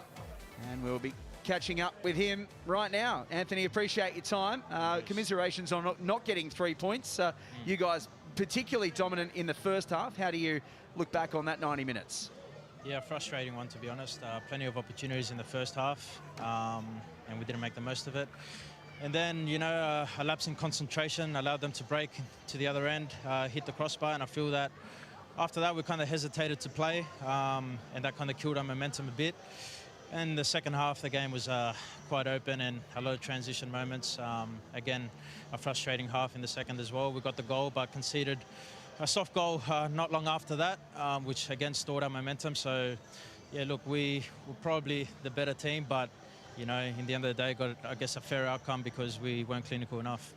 Cass, congratulations on your contribution. I couldn't go past you for the 3 points this afternoon. Was the talk of what the Mariners had been through during the week an issue in your dressing room during the preparation for this game? How it can get, you know the club really well. You know situations like that can galvanise the Mariners dressing room. Was that raised? It wasn't. It was mainly about us, what we do. There was a lot of reflection done after the loss against Sydney. You know, I felt it was a positive reaction initially with the intensity that we started with in the first half. But as far as the Mariners go, look, I wish them all the best in this situation. As an ex-Mariner, you know, they've always come out of tough situations, and I hope to see them again survive this and, yeah, get back to where they belong. Yeah, well said, mate, and I concur exactly, being a former coach as well. Mitchell Duke, massive signing for your club. How big is that, particularly in a World Cup year where he's, just, like you, got the bit between his teeth trying to get on that plane to the World Cup 2026? Yeah, Duke is, we all know what he's about. He's a great player with a lot of energy, a lot of experience. It's great to have him back in the league, not just in our team, but I think it's good for the league to have a Socceroo, you know, back with us. He's going to bring a lot of energy. He's enthusiastic in the press, and you know, he's a proven goal scorer, a good mate of mine as well. So it's great to have him as part of the team. And you know, we need to, I guess, give him the tools to show his best form. So I guess we can, yeah, expect a lot from Dukey. Well, Anthony, 6 shots, 2 on target, and 100% passing accuracy tonight. Congratulations on our 3 points and the player of the match. Thank you very much. Cheers, guys. Yeah, great performance by Anthony Caceres. Let's have a look now at the Harvey Norman highlights, where it did finish 1-1 between the Central Coast Mariners and Macarthur. It was really Macarthur in that first half, and then the substitutions, Mossy, when they came on, had a huge impact. Yeah, well, that's Duke to Vickery right there. Callum Talbot whips the ball into Mitchell Duke. He does so well to stay onside just. Holds the ball up here, and then look at his awareness. He knows where Vickery is. He lays it on a platter for Vickery, and that's a very assured finish from Vickery on his less favoured left foot, but you could see exactly what he's trying to do. Slight deflection, it must be said, that took it past Redmayne, but a goal that Macarthur really deserved nonetheless. And then for the Central Coast Mariners, 10 minutes later, it was another substitute, and it was just the pace of Sabit Nyor that had Philip Curto caught out. Yeah, well, DePizio, he saw the opportunity to put the ball out in space for Nyor, use his pace, and he does so well to get around Philip Curto. His pace puts Philip Curto in two minds as to whether to go for the ball or not, and if he brought him down, it was a red card, there's no doubt about that. And then Matt Yerman does so well, apart from keeping his legs closed. Otherwise, it went through for the nutmeg, and Nyor gets his goal that equalised it for his team, and he really pulled Central Coast Mariners off the canvas this afternoon, off the bench. Nyor, he was absolutely brilliant and lightning. Well, the Central Coast Mariners did pick up the point in the end after going behind. I'm sure after what has been a really tough week, their coach, Warren Moon, will be particularly happy with the fighting effort of their side. Warren, appreciate you chatting to us. You must be so proud of how the players have showed up this afternoon after the week you guys have had. Yeah, I think you hit the nail on the head. It's been a tough week, but you know, credit to the club as a whole. You know, we knew we had to try and put on the performance today. It probably didn't start how we wanted, if I'm fair, but we hung in there and we showed great resilience and fight. And yeah, we got a point in the end, and we'll build from that and we'll take that. Yeah, let's go there first, Warren, because I gave you real credit during the call for changing from a back five to a back four, and I really thought that helped shift the momentum. What was your thinking behind starting with a back five and then shifting to a back four? Well, look, I think probably just the week we had, players we had available and what we felt were the threats. So, you know, we probably thought Juki would start, but we felt maybe that would help us in certain aspects. But obviously, you know, I put my hand up there, made the change pretty quick because it probably wasn't working. So, but, you know, I thought we were quite good after that and had our moments. And for us, like I said, they're a good side and they obviously had some good chances. But yeah, we fought back well into the game and maybe in the end, unlucky not to pinch a winner. Well, that was your tactical change in the first half. Your personnel change in the second half, as we're seeing on screen now. Semet coming off the bench. What a lightning player he is. Yeah, and look, I said this a few weeks ago, and it's not disrespecting the players we had, but we wanted a bit more options, a bit more competition for places. So when we can bring people on, they can do what Sab has done. He's been really good for us, but we just needed him to come on and give us something in that moment, and he certainly did. And just on you personally too, Warren, you and I had a chat earlier in the week. Your situation now is resolved with the club, so you've got till the end of the season. What was that like for you this week? I mean, it must have been so hard to stay focused for the team, but also with so much turmoil going behind the scenes. Yeah, look, it's, you know, not everyone goes through this all the time, right? And all you can sort of say is fair play to the APL for handling things so quickly, to the PFA with the players, but also the FCA for helping with the staff. You know, I think credit to a lot of people just to turn things around really quickly. It was an uncertain week, but you know, there was a lot of positivity around this football club. And look, this football club's got history in the A-League. It's won premierships, it's won grand finals. They'll be here to stay. This is not the end for Central Coast Mariners. They will rebuild, and we will be what we are as an integral part of the A-League competition. Well, Warren, from a coaching point of view, a big test next week, a trip across the Tasman to Auckland. Well done on coming from a goal down this afternoon, and best of luck moving forward. Great, thank you. Warren Moon, the Central Coast Mariners coach, after a tough week in Gosford, but of course the team has showed their spirit this afternoon and obviously picking up that point ahead of the trip to Auckland. Don't go anywhere because we have got plenty more on the other side of this break as we continue to wrap up the 1-1 draw between the Central Coast Mariners and Macarthur. Australian football and 2026 are a match made in heaven, and all the big moments will be live and exclusive to Network 10 and Paramount Plus. And it does not get much better than that. Fast forward to Jan 26. The second Big Blue of the season comes to you from Amy Park. 5 days later, Anthony Pantazopoulos will be looking to lead the Wanderers to another Sydney Derby victory as East meets West at Allianz. It's Derby delight for the red and black. The AFC Under-23 Asian Cup also kicks off in Saudi Arabia. Tony Vidmar's side opening their campaign against Thailand on Thursday the 8th. February, and it's the return of the Asian Champions League. Melbourne City and Macarthur resume their bid for continental silverware. Then in March, get ready, we serve up 55 matches of must-see football. A-League action, Socceroos friendlies and a Matilda's AFC Women's Asian Cup campaign right here on home soil. 12 nations, 27 matches, and it all kicks off against the Philippines in Perth on the 1st. 2026 kicks off in style, and the only place to see it all is on Network 10 and Paramount Plus. Dear God, I beg you for patience. Is this your life all the time? It's like one big tragic cartoon. Landman, new season now streaming on Paramount Plus.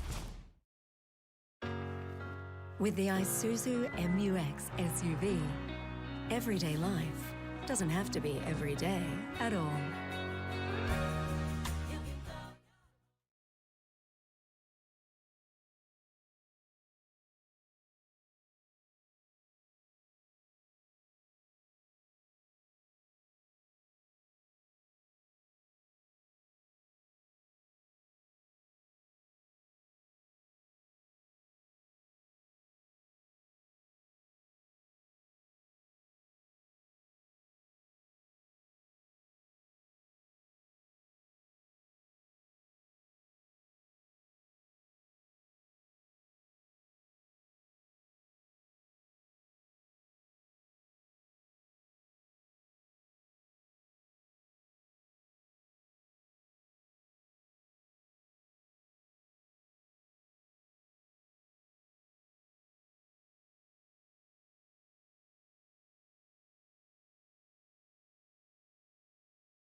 the travelling Phoenix contingent looking good for this one.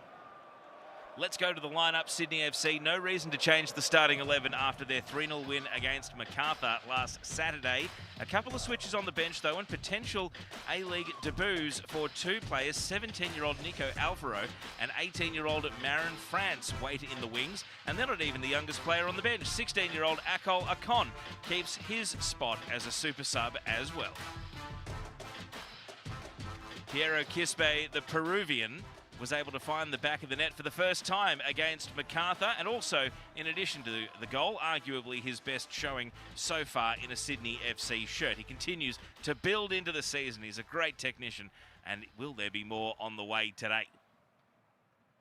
Taking a look at the Wellington team now, one change to the starting 11. Carlo Armiento returns from suspension after he was sent off a fortnight ago against the Brisbane Roar.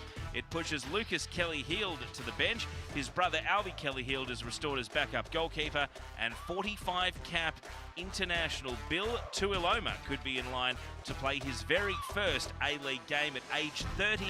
He played in League A, the first ever New Zealander to do so, and has played almost 200 times in American Major League Soccer. So watch out for the 28, Bill Tuiloma, coming off the bench at some point today.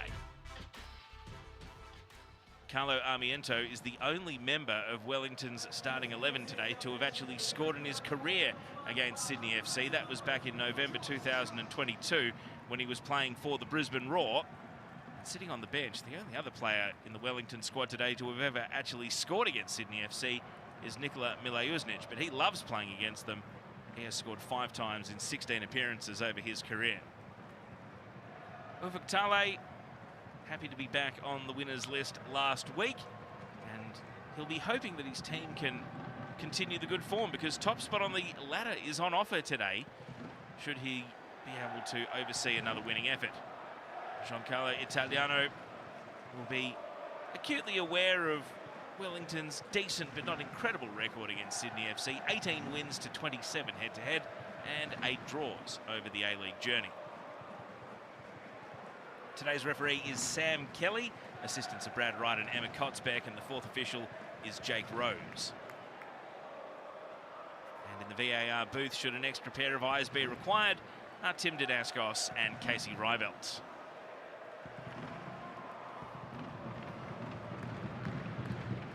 So back at Allianz Stadium for the first time since April 20, 2025 for some Isuzu Ute A-League men's action.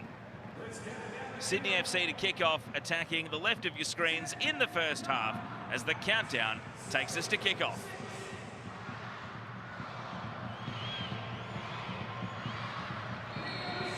So it's Sydney FC against the Wellington Phoenix to conclude round 13 in the Isuzu Ute A-League men's, and joining me for this one is Andy Harper. Harps, great to see Allianz Stadium back up and running for Sydney FC.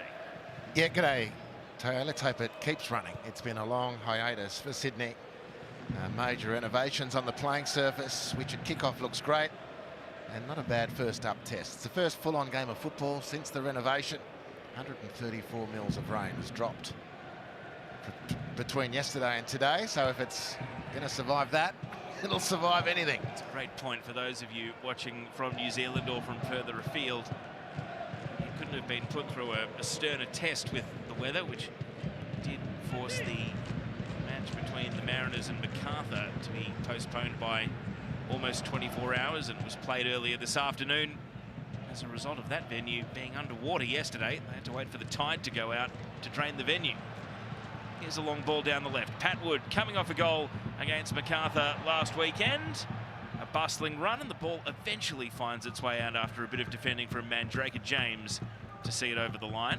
Well, Wellington will come into this game, Teo, fancying their half a chance, actually. Not because Sydney have presented any weaknesses, but their comeback against Adelaide at home last week, there's Paddy Wood just running the ball out. Their home match last week, to see them come back from a 2-goal deficit against Adelaide, will give them a little bit of a boost, you'd imagine, and a little bit of activity in the transfer window to boot. And yeah, they've got reasonable performance form here at this stadium. And Ifiani Eze leading the line. There is no cause he won't chase. He's body-checked Harrison Devonish Mears here. And an easy foul decision for the referee, Sam Kelly. But Eze is the sort of player who will hair after every long ball and every back pass and make it difficult. Well, he's the type of player, I must say, that to whom I take a shining, because he's a chance of turning nothing into something because of perseverance. He's got some quite clever touches, and he knows where the goal is. And you've made the point once or twice already that if he keeps going like this, irrespective of how the rest of the team shapes up, you'd imagine there'd be a few suitors for the Eze signature from this point on. 5 goals so far this season in 12 appearances coming into today. It's Harrison Devonish-Mears. 6 clean sheets this season. Plays out from the back to the left side of defence. And Garuccio with the touch. Alex Grant. Wellington happy to stand off and watch Marcel Tisserand in possession now.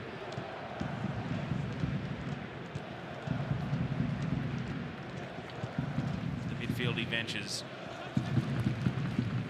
Icon Jr. and keep the ball was Tiago Quintal, played back to Eamon McCarron, the 18-year-old Phoenix keeper.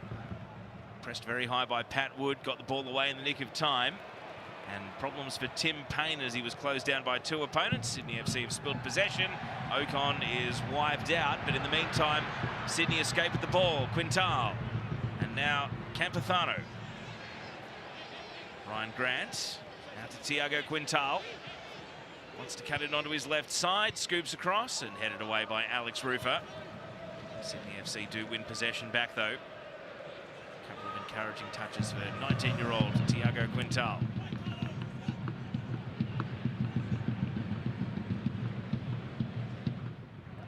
This is Piero Quispe. His back pass here, a little bit awkward for Alex Grant, and another robust competitor, Corbin Piper, let him know he was there. He's finding his place at the front of the Wellington formation. I think he entered the A-League fray basically as a defender, but he's showing certainly he's way more versatile than that. I think his tango with Eze up front is one that's got a lot of potential. But already, both Phoenix attackers have had a moment where they've established a physical bench line for the game. Looks like a handball from Eze, and referee Sam Kelly agrees. The Nigerian striker just stooping a little too low. The ball caught his hand.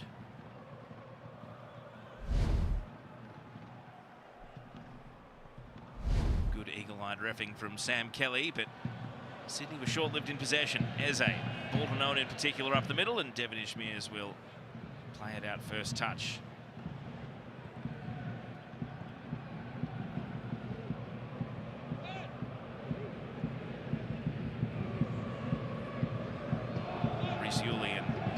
Jr.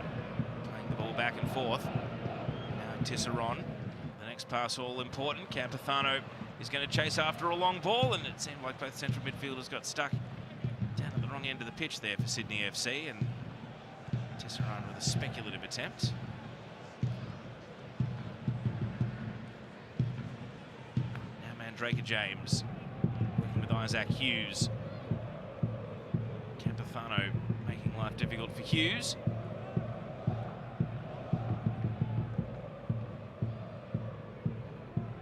Payne. Well, Pat Wood has caught Tim Payne late, and he stayed down, and now the whistle goes, a belated whistle. And the New Zealand right back, who's had his injury concerns this season, he stays down. Well, it's more a case of, it's clearly a foul. To the extent that that might get a tickle for Tim Payne, it was more the fact that his follow-through caught Pat Wood. I think the bigger issue is why it took so long for the referee to decide that was a foul. Good luck finding the shin guards in there for Tim Payne. His socks are low. I'm sure they're hiding under those low socks. So a couple of decisions early for Sam Kelly, the referee. Here's McCarron. He's got a big brace on his left leg today.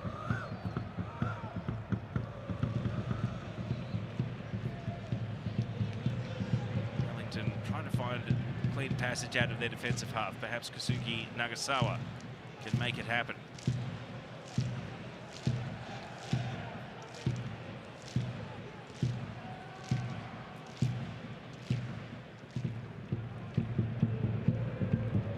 Draker James. Nagasawa. Well, he's untangled himself from Tiago Quintal. Now Rufer over to Matt Sheridan. Sheridan has taken possession. He's got support coming through the left. Rami Nazarene back outside the area he goes. Alex Rufer flips it out to the left flank. Carlo Armiento using that left foot of his and punched away emphatically by Devonish Mears.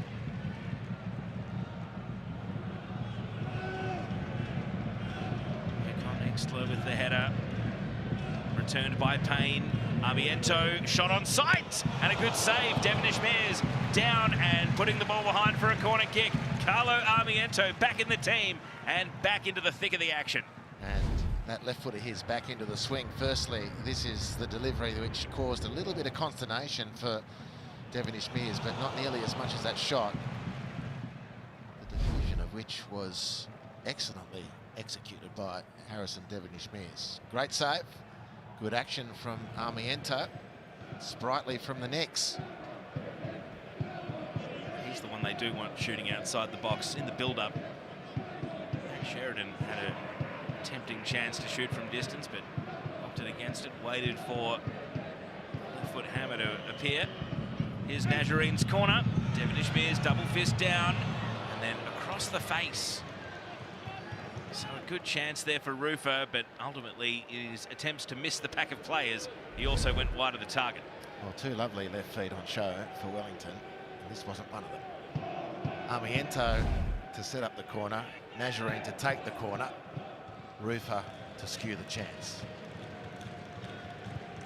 Sydney playing out from the back are going to be pressed all the way up to the line here. Gordon Piper again. Draker James keeping his feet as Patwood goes to ground. Quickly taken throw by Payne.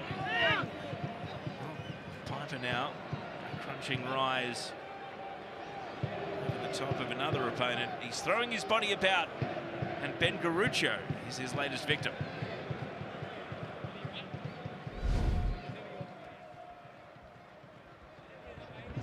Just caught by that leading arm. Corbin Piper.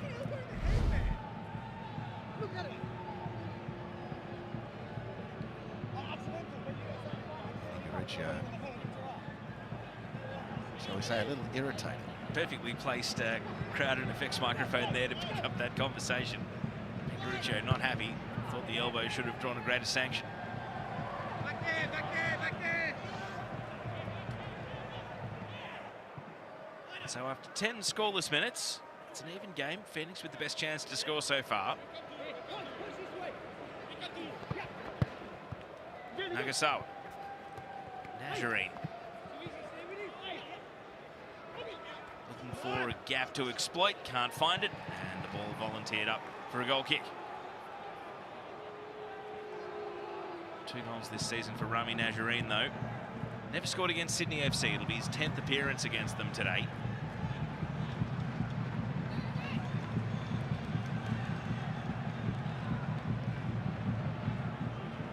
Garuccio from deep at left back. Patwood. To Ryan Grant. Sydney can venture into attack. Grant wasting no time. Long and direct towards Campazano, but headed away by James. Nagasawa taken out. And the Phoenix emerged with the ball regardless. Armiento turns back to Sheridan.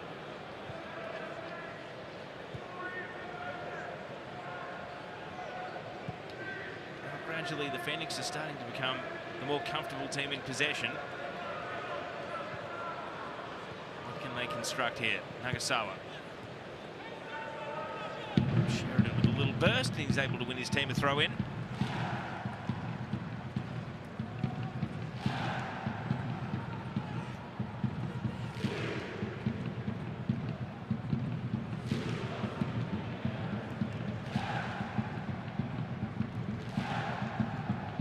Back pass. James, the sidestep. Wood fouled him. And again, Patwood is keeping the Phoenix centre-backs honest. Getting a second start of the season today, having scored in his first start last week. Well, he's had to be extraordinarily patient Pat Wood, and worked very, very hard to maintain the rage to get this, in the view of his career so far, extended opportunity with the first team. He's earned it. He's there on merit. He's scored a couple of good goals. A good contributor, been rewarded. It's his now, you'd imagine, to lose as a place in the team. Which is sitting second, but with a win goes top. Here's Yuli. Ocon Exler. They want to get a feel for the game, these two Sydney Central midfielders. They have such an important role to play, but they've been starved of possession so far through 13 minutes. Here's Ocon Jr. He plays it to Piero Kispe. And Yuli. It's all a bit helter-skelter, so back to the goalkeeper to reset.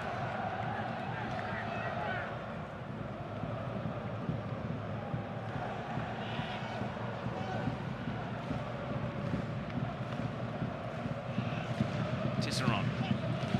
Grant. Past Sheridan. Great first touch from Grant. And he veers inside. Still defenders to deal with.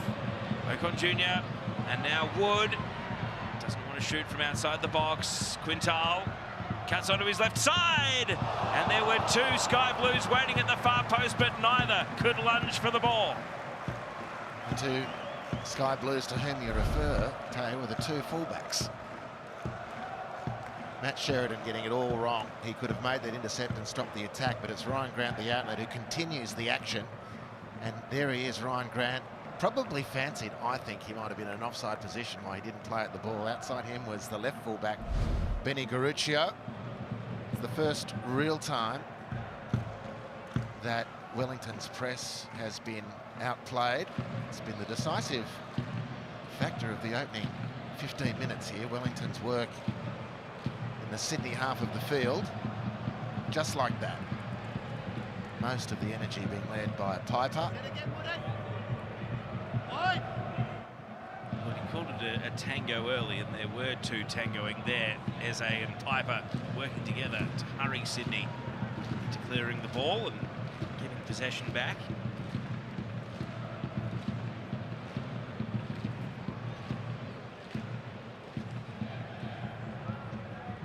Isaac Hughes to Mandrake James.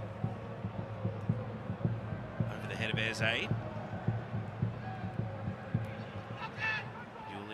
Ocon Jr.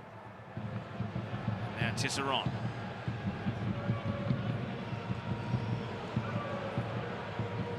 So Tisserand. Possession coughed up. Eze goes to ground. Legally, Alex Grant took the ball. Giancarlo Italiano outside his technical area, appealing for the foul. Not forthcoming.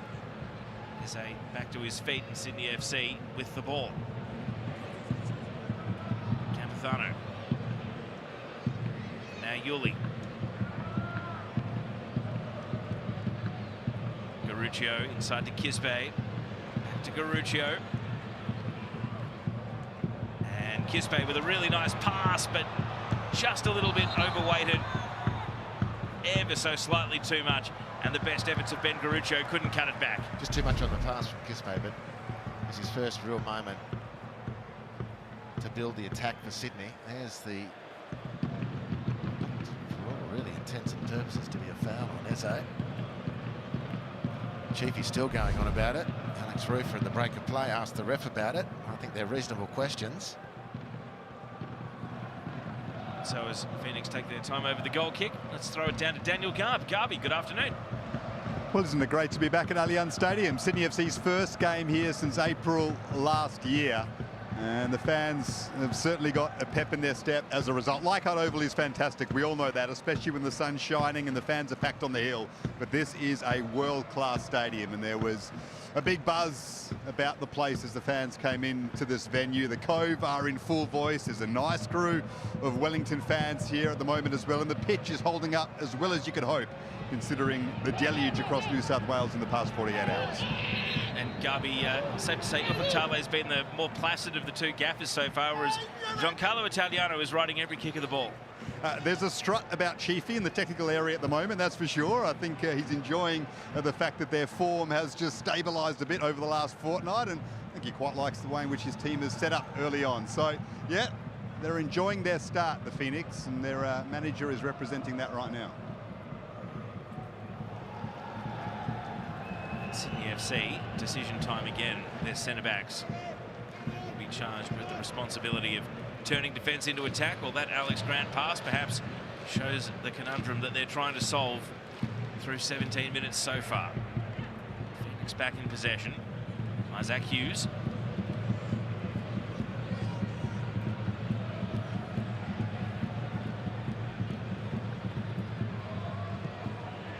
Now Matt Sheridan. Kazuki Nagasawa.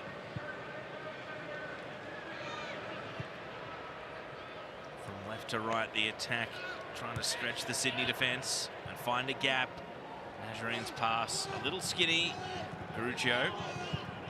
Alex Grant and now Kispe. Immediately caught in possession by Ifiani Eze, and so Wellington take the ball back over. Carlo Armiento breaking out to the left wing. Can they find him in shooting range again?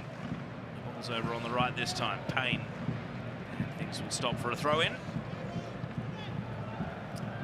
Well, it seems after this opening period and how long Wellington can extend this, but Sydney are blinded in the gaze of the stare put on them by Wellington, led by Piper and Eze. Now Armiento, Najarine, little step over flick. Not able to link up with either of the other attackers in the vicinity though. Kispe, no choice but to turn around and play the ball back to Yuli.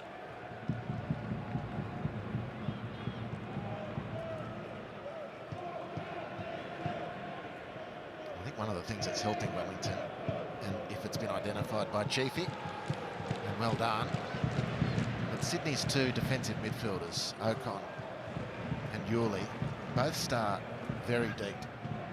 And so a press on the first two central defenders, followed by a midfielder, takes out virtually that midfield combination for Sydney. And that release pass through midfield just hasn't been available because, for all intents and purposes, Yuli and Ocon play in the same line, flat, square with each other, and they're just being picked off. Here's another example. Spoken into existence, beautifully analysed as it unfolded before our eyes, and now Najarine with a sweeping left-footed cross, but there's no one home for the Phoenix, and Devon Ishmeers will collect. So is there a solution in the run? It's not even a quarter of the way through the day's action, and Ufatale now is stepping out to the edge of his technical area, shouting at someone to try to clean things up. Well, I think they need to do things a little bit quicker. And then I think in the build-up, Ocon and Yuli need to be a little bit staggered, because at the moment when Wellington go, they cover all four of those central players, the two midfielders and the two central defenders. Now, you can play through that if your movement wide with the ball is sharp and quick. Sydney have done it a couple of times and got away, but the breakdown has happened before they've had the chance to hit that pass out of the centre zone.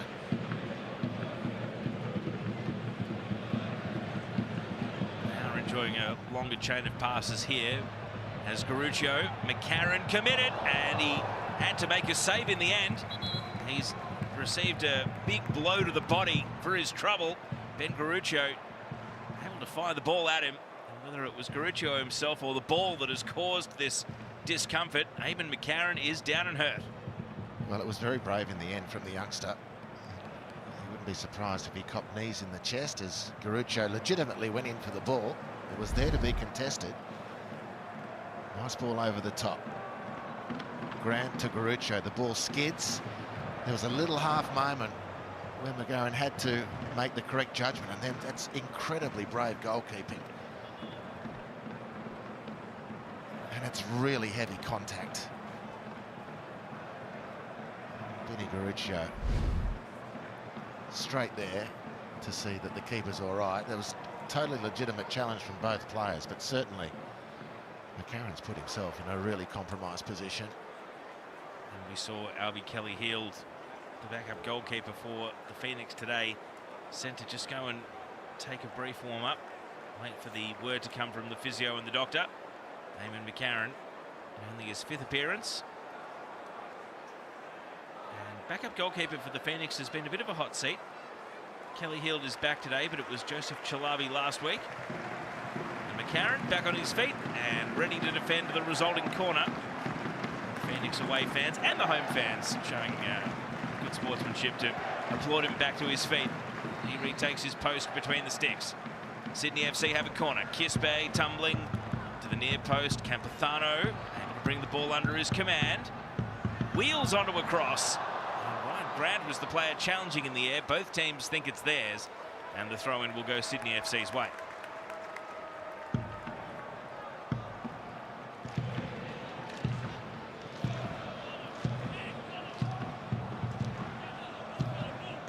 Grant. Eze picks off his pass, has support from Nagasawa, plays it almost to himself, has to go lunging after his own little dink, and he's able to reel it in with the help of Rufa. And now Nagasawa involved again, but this time he misses Piper onto the head of Garuccio. Campazano for Sydney. Macon Jr., Quintal, back to Campazano. Every time the ball speed picks up, Sydney looking almost a little uncomfortable, like the Phoenix want them to just bite off a little more than they can chew. And Draker James with a challenge on Wood, and the ball leaves the vicinity before Wood can go and press. Kisbay. Macon Jr. maybe caught in two minds about where he wanted to send that pass. The end result is over to Carlo Armiento, but Sheridan's given it away. Grant. Macon Jr. and Tisserand. A few mistakes creeping in for both teams. It feels like this is a big phase of play for who's going to hold their nerve and keep their concentration.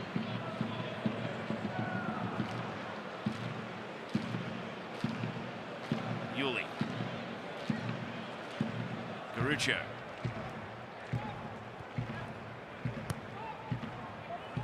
Kisbay. Corbin Piper pressing too aggressively, and a free kick. Straight away ball at the feet of Kisbay, and the free kick taken quickly. Quintal.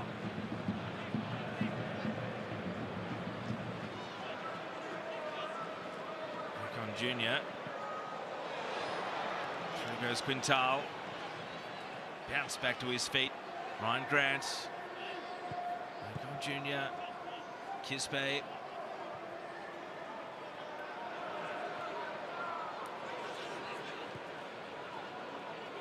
And now Wood will use his strength to hold off Nagasawa. Quintal. Ryan Grant cuts it back. Quintal. McCarron saves, and it's cleared away. Tim Payne first to react. Eamon McCarron has shaken off the knock to make an excellent save.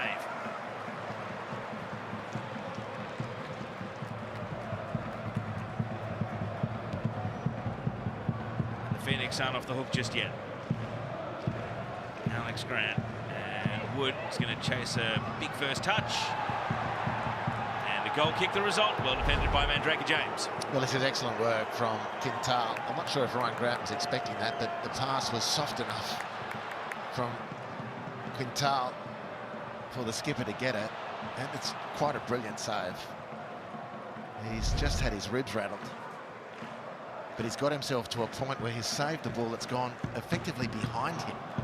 It's an excellent piece of work to keep the score at 0. Sydney's best moment of the game.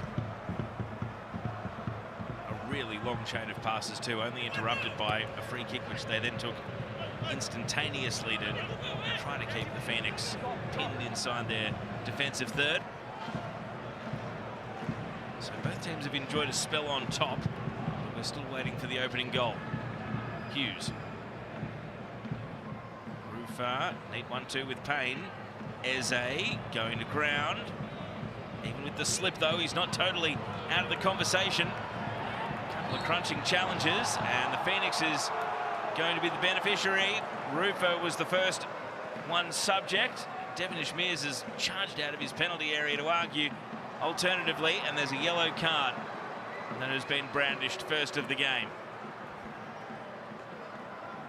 Tiago Quintal becomes the first player to receive a yellow.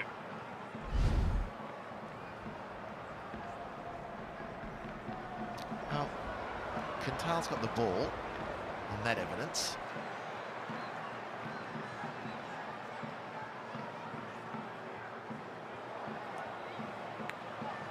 Not 100% sure, to be honest. The ref, you couldn't say rush to his whistle, so he took some time to cogitate on what he'd seen. And Sydney were vehement in their disagreements. Ryan Grant still arguing the toss, and Devonish Mears came rushing out of his area to protest. So, well, here we go. The view that Sam Kelly had, VAR saying nothing more to the story, but the view that Sam Kelly had may be considerably different than one the goalkeeper has looking down the ground. Yeah, and that one's far less controversial than this time a week ago when Paul O'Connor really should have got a red card, in which case shouldn't be playing here today. So that was from Quintal, nowhere in the same register. Devonish Mears' focus has to return to goalkeeping. Seemingly only asking for 2 in the wall. That is a free kick a very long way out, but when you have Carlo Armiento in the team, long-range shots are very much something you have to prepare for.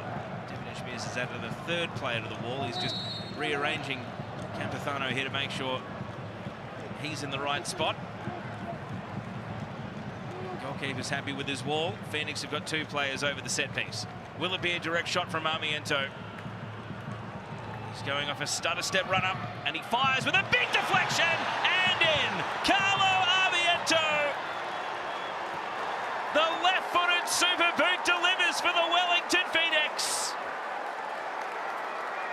And it is the opening goal, first of the season, at Allianz Stadium for the visiting team. And a second career goal for Armiento against Sydney FC. And they lead 1-0. Well, it's come on the Harvey Norman replay from this free kick. And the free kick that followed, it's not in the Eli Adams class, but it's just as effective. Heavy deflection to play Harrison Devonish Mears out of the moment. Off the wall and in. Carlo Armiento suggests, celebrates that goal. And I think, on balance, it's a goal that Wellington deserve. Well, he's shown his value to the team too, because he was out suspended for the Adelaide game after a red card against the Brisbane Roar. Restored to the 11, and he's fired in for the 4th time this season. Carlo Armiento always loomed as one of Phoenix's most dangerous players coming into this match. And that makes things very interesting, because off the back of an excellent save from Eamon McCarron, Wellington have taken the lead at the other end, and Sydney FC's best football of the match so far has been followed by them conceding the opening goal. The home fans who've waited for many months to come back to an A-League afternoon at Allianz, now we'll be hoping the home team can orchestrate a comeback from this deficit.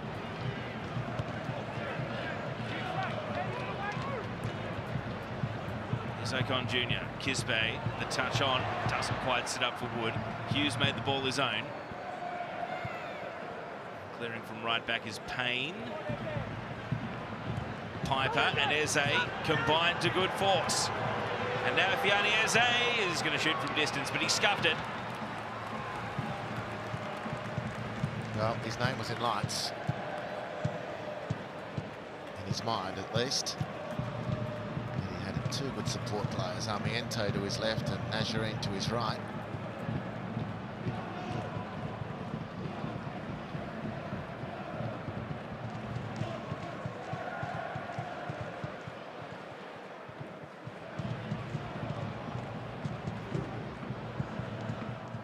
Alex Grant.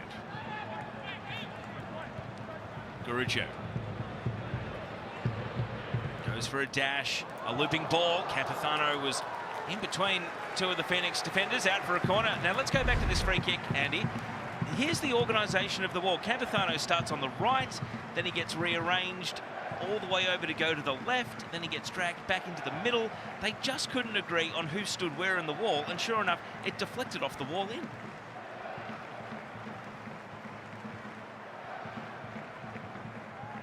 So a dog's breakfast, basically, is what you're suggesting. I'm not suggesting to that extent, but maybe in the panic of the moment, they had to come up with a plan that maybe wasn't the best one possible. Here's a resulting corner to make it something of a moot point and find an equaliser. Tisserand can't wrestle out of a 1-on-2.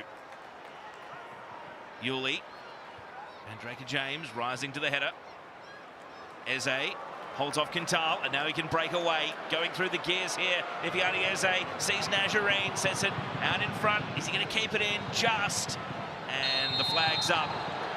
Well, I think Rami Najarine had a case that he kept it in, but the assistant referee, Brad Wright, is perfectly placed to look down the line. I agree. It looked, from our vantage point, that he'd kept it in, but a horribly overhit pass from Eze. Underhit the shot in the previous charge, overhits the pass. So having learnt one lesson from that second but last attack, he couldn't quite make the adjustment. I mean, that's 33 minutes in. A chance for Wellington to go 2 up away from home against the team that with a win can go top of the pops. Huge blow from Eze. He's been his typical self, very good in the one-on-one exchanges, very boisterous. He and Piper causing all sorts of trouble. Just lacked that little bit of quality then when it was needed, and it wasn't a huge ask actually.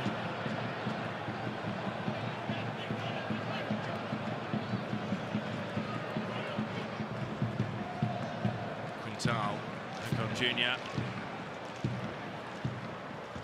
Garuccio, Kispe.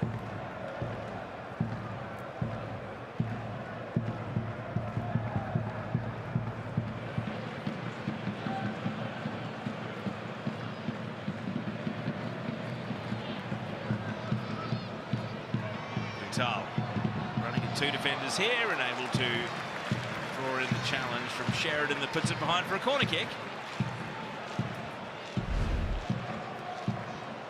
And he's very tricky. Togo Quintal, he's getting better with the more minutes. And Sydney just haven't been able to set consistent attacks in that final third and let Kispe get into some sort of rhythm. He linked nicely with Quintal then. So the resulting corner, swinger, free header for Alex Grant, but he didn't steer it goal bound. Instead, straight into the pack of players that were standing alongside him. Allows Isaac Hughes to clear.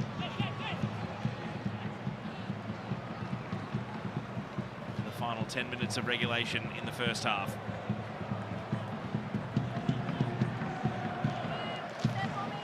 Phoenix when scoring first this season. I'm sure their fans would be well aware 3 wins and a draw when scoring first. So they'll be hoping that that holds up. They haven't won at this venue since January 2023. It was the remarkable game where Sydney FC had 2 late penalties and Oleg Sale foiled Adam Lafondra on both of them.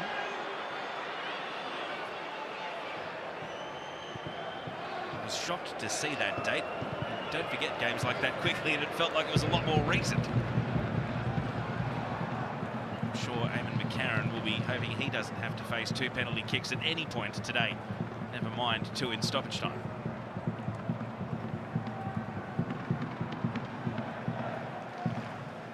And Draker James to Carlo Armiento. He's got Sheridan breaking down the left. Armiento uses him now. Sheridan. Slows down a bit. The Sydney FC defence gets set. Midfielders behind the ball.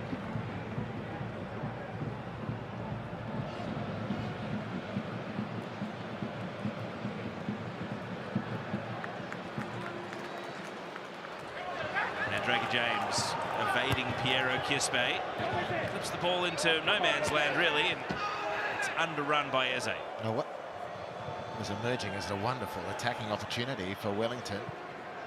came a croffer because Carlo Armiento just took too many touches. And at that moment, when he picks the ball up inside Sydney's half, that's when you've got to have in the back of your mind a clip of Juan Mata, because he gets the ball in that situation and feeds the winger immediately, keeps the momentum going, doesn't give the Sydney defenders and midfielders an opportunity to get back goal side just by getting rid of the ball earlier.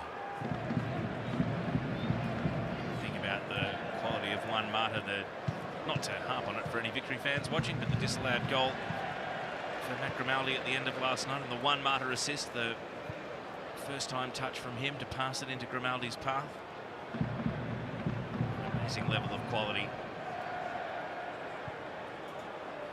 It's the sort of thing Sydney FC are hoping for from their attack, but maybe Route 1 will suit them better. Not on this occasion.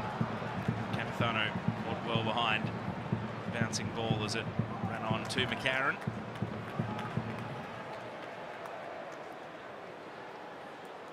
Kazuki Nagasawa happy to hold up possession, and look at the entire Sydney front line before feeding it to Isaac Hughes.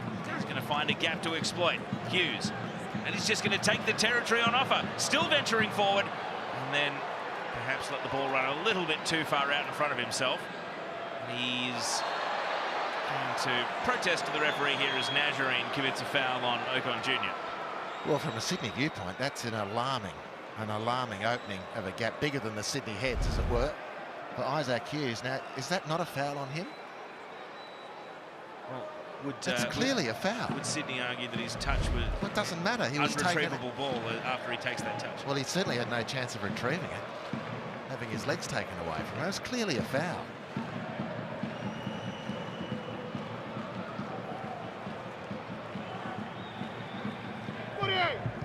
Grucho. Wood.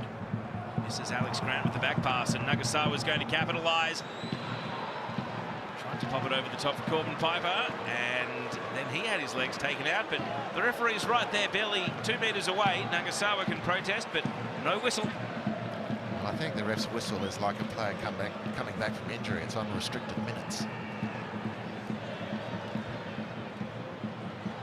Saying there's a low blow capacity. I mean, really happy for a game to maintain its flow, but the rules of the game. Often both teams can pick up on when things are being let go and start to push the envelope. We're about to see a big thundering 50-50 or something of that nature as a result, as the players become more emboldened to leave a foot in and see what they can get away with. Grucho.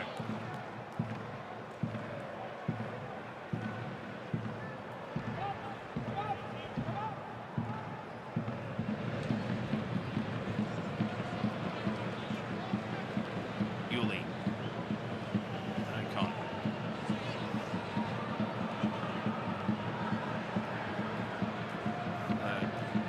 Chain of passes that hasn't advanced the ball here for the Sky Blues. Yuli looks up the pitch, doesn't see anything that he likes. Wellington will be more than happy to watch this unfold in front of them. The defensive line presses up a little higher. Ocon Jr. and now Ryan Grant.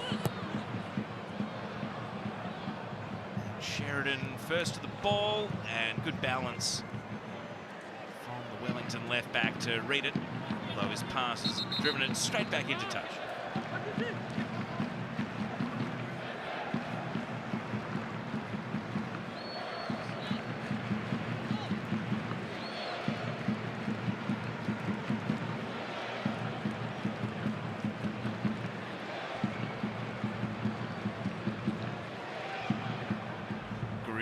Back to Yuli.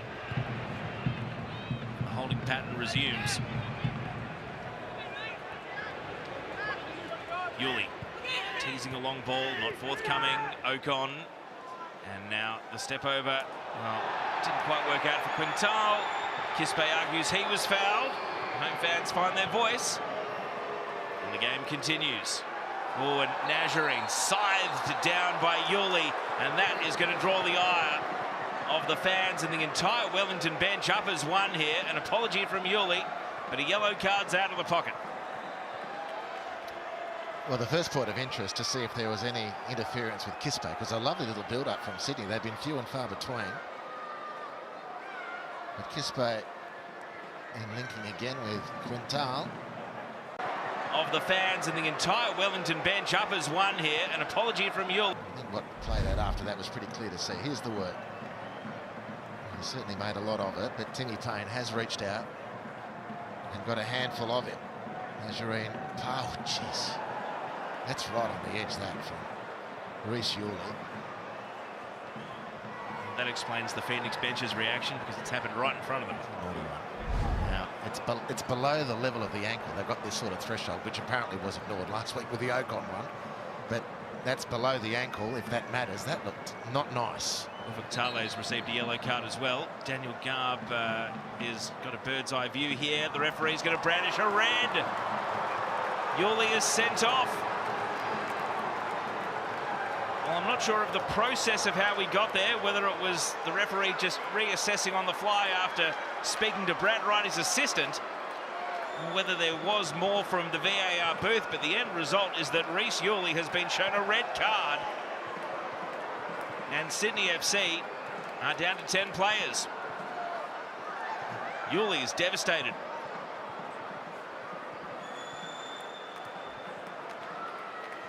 Let's throw it down to the sideline. Daniel Garb has been watching all this unfold with an earshot. Garby, take us into the madness.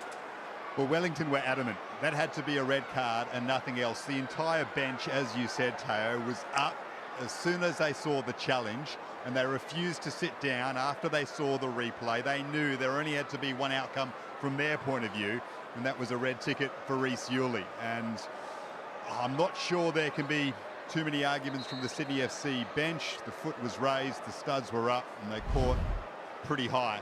And Wellington thought there was no outcome but a red card. So a massive talking point to win this first half, to go with the goal as well. We'll dissect all of that at half-time, along with a special guest.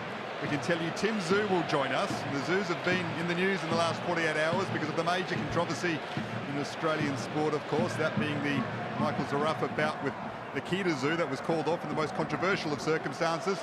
So looking forward to chatting with Tim Zhu about that and more at half-time. I wonder which bench gets him for the second half, Garby. They might both be trying to recruit him. Wow, what drama. Here's Nazarene. He's back up after the red card and dinks down, defended away. Off the hip of Armiento. Now Rufa fouled. And there's afters here. Tensions are really starting to come to the boil. Andy Harper, the officials need to take control of the game. There's still 4 minutes of additional time to win this first half. Well, are we entering into the territory of which you foretold about the lack of intervention from referees and players then creeping, and things getting a little out of control? You could build a case for that, Teo. The littlest of moments has been a more problematic contact than that in this game, but it's the small ones that often lead to the little conflagrations. And Alex Rufa is now on a yellow card as well, so much to keep track of here. Who's walking the tightrope? Campazano's having his say. There's been actions, recriminations, players with long memories. Not a great deal of football played so far through the first of the 4 additional minutes either. Campazano's making his case. Andy Harper, there's the initial foul, and then Rufa. Well, I'm not really sure what Campazano has done to injure himself so badly. He's doubling down on his claims. I think Alex Rufa's better just to walk away. He's won that duel. It is Phoenix's free kick, even though Rufa the player booked. And so a couple of quick passes between the centre-backs. As we focus back on the scoreline, which is 1-0. Phoenix also with a player advantage, and Piper is able to win a corner. Well, if they score a second before half-time, the Allianz fans are going to be less than pleased as the home side comes off at the break.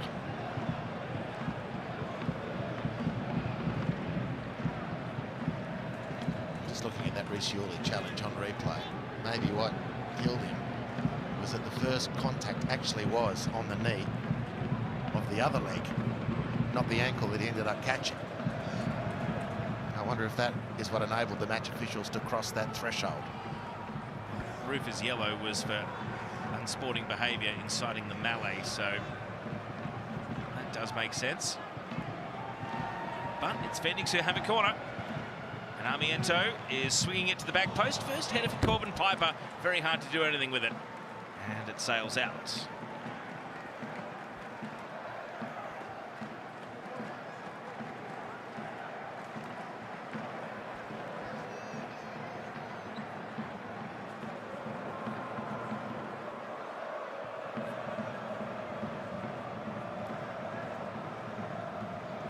Sydney FC will have to mull over potential substitutions, what formation they'll bring into the second half, chasing the game. Wellington Phoenix in an enviable position, unbeaten when scoring first so far this A-League season, and a player advantage to go with it. Pat Wood dispossessed. Sheridan. Devon Ishmeers has come out a long way off his line, and if Yanni Eze, the league's best, you could argue, at chasing a lost cause there, got a little grazing touch on that ball, trying to intercept Devon Ishmeers' clearance. Into the final 30 seconds of the original 4 minutes, we may go beyond it. Given the ball wasn't in play for a fair old chunk of it.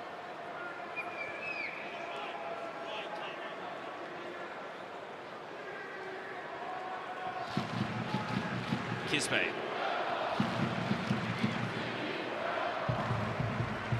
Alex Grant. And a pass that Payne will size up and clear first time. Onto the head of Kisbay, but running onto Eze. Eze turns. Najarine. Cutting central. Wanting to switch flanks. Sheridan. Armiento in the pocket. Armiento holds fire. Nagasawa. One more cross. Eze was leaping late. Good defending, though, from Alex Grant. Sheridan. Piper. And can't steer the header on target. Out it goes. He's hoping for a corner, but not to be for Corbin Piper. And the halftime whistle goes. One last look at the late chance here for Piper. He headed wide. And the first half ends with Wellington Phoenix in front, thanks to a deflected free kick from Carlo Armiento. His 4th goal of the season. Giancarlo Italiano quickly down the tunnel. He's got a big halftime team talk, but it's an even bigger one for the Sydney FC gaffer Ufuk Talay. The red card to Reece Yuli means Sydney FC at a man disadvantage at present. And they will need to find something special to turn this around on their return to Allianz Stadium in the second half. As things stand, it's Sydney FC 0, Wellington Phoenix 1. On the other side of the break, Daniel Garb and Andy Harper will break it all down and look at an action-packed first half. We'll see you soon.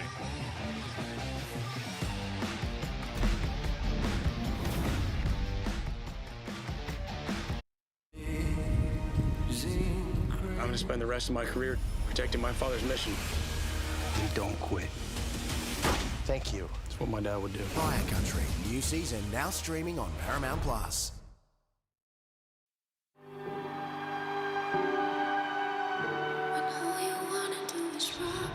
There's so many things I love about football. The way it brings people together. We all play the same language of football. It's just sweat that fills your eyes. And I think that this could be a really special tournament for us. When you unite together for that one goal, it's something special that you just cannot get anywhere else.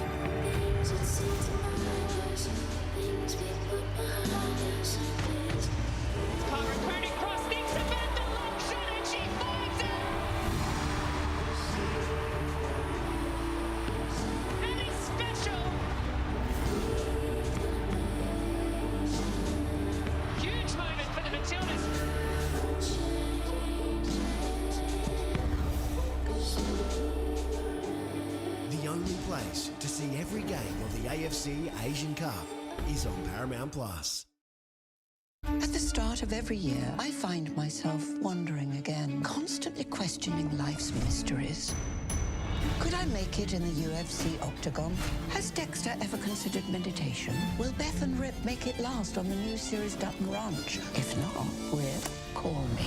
I'll find the answers on Paramount Plus. Stream new series, returning favorites, and blockbuster movies. It's going to be the biggest year yet. Perhaps you know me as the Dragon Warrior. Oh, Master Shifu! That's much worse.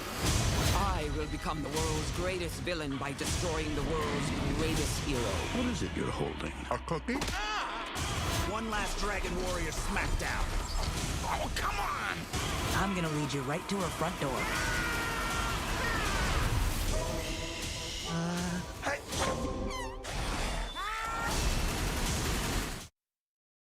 Firstly, it's nice to be back. It feels like I've never been away. Your favourite Geordies are back. Don't miss brand new Geordie Shore. Now streaming on Paramount Plus. My name is Francois Crutchfield, but everybody calls me Crutch. Crutch. You changed that Wi-Fi password again? New password is $9.99. $10. What's the password? I already told you, $9.99. Crutch, we got a lot of experience of grown kids that's never ready to leave the nest. You need anything. I do have one question. We didn't mean right now. Crutch, now streaming on Paramount Plus.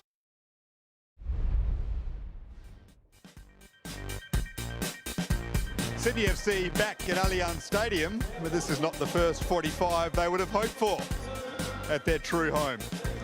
Down a man, Reece Yuli sent off in the first half, and Wellington are 1-0 up to go with it. Welcome to the Hungry Jacks halftime show. Great to be with you. Daniel Garb here alongside Andy Harper.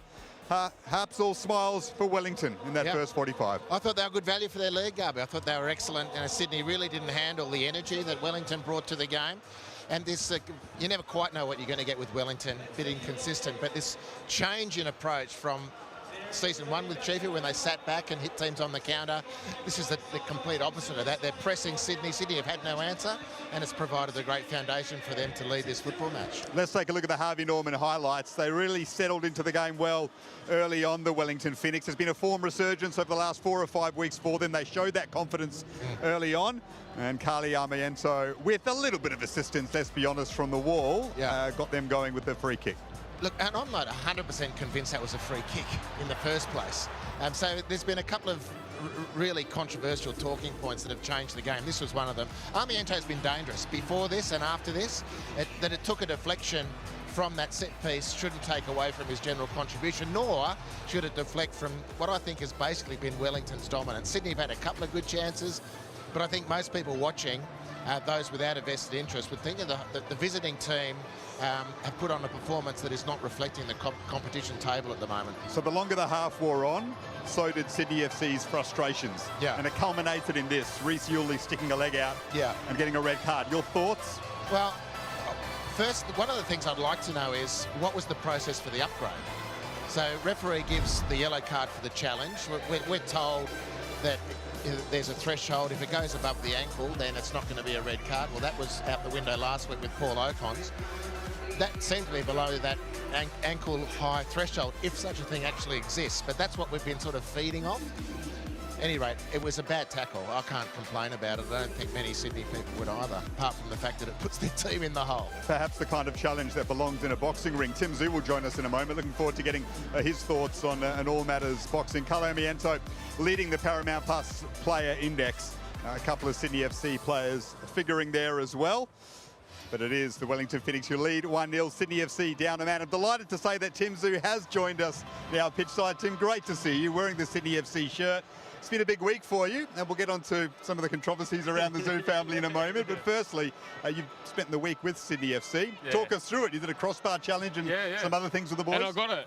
Well done. I smashed it. And it was unexpected. I didn't know how I got it, but I got it in, and I was pretty proud. What does this football club mean to you? Do you have a long association with the club and with the game itself? Mark Bosnich. I'm good friends with Mark Bosnich. He was actually training at my gym. So, and my dad and Mark were good friends. So I remember always coming and sometimes watching the games. So yeah, always a Sydney FC fan. Love it.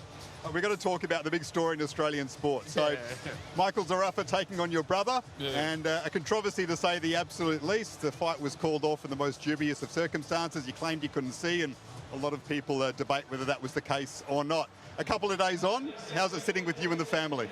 Yeah, look, I haven't spoken to my brother about it, but during the time I was very emotional. I sort of went on a rampage. I was ready to punch on, if you've seen it. But yeah, I think for the magnitude of the event, for how big the fight was, I feel like he could have continued. Who knows what he felt. But at that given time, I think he made a very, very bad mistake, and it's gonna cost him. It's probably his career. Tim brings the referees in the boxing ring, but in the football field, right into the discussion. Yeah. We've had that here today with the send-off. Sydney been frustrated in the first half. Take the boxing ring, not physically, but metaphorically, into the Sydney dressing room at the moment. How do you deal with the frustration of an opponent who may have you cornered and you're finding it hard to get out of that corner? That's a good question. Good question. I think in a team sport, I think the boys just have to sort of connect all together, be able to breathe in and out, and find a solution, you know, all connect us together and find a way to win. Tim, what we got you, we've managed to collate some of the best A-League fights of recent times. We just want to see if there's anyone you might think has a future in the ring. Just looking at some of these brawls that have taken place in recent times. I mean, Brisbane have been renowned as a very physical side, so they're in the thick of a fair bit of it. Yeah, yeah. It gets a little bit angsty, as you can see. Oh, that was all right. A bit like a bit of the rugby boys. Now, this is one of the more famous ones of recent times. There's a couple of quick jabs here you might see. Oh, yeah. That was pretty sharp. That was a little hand one.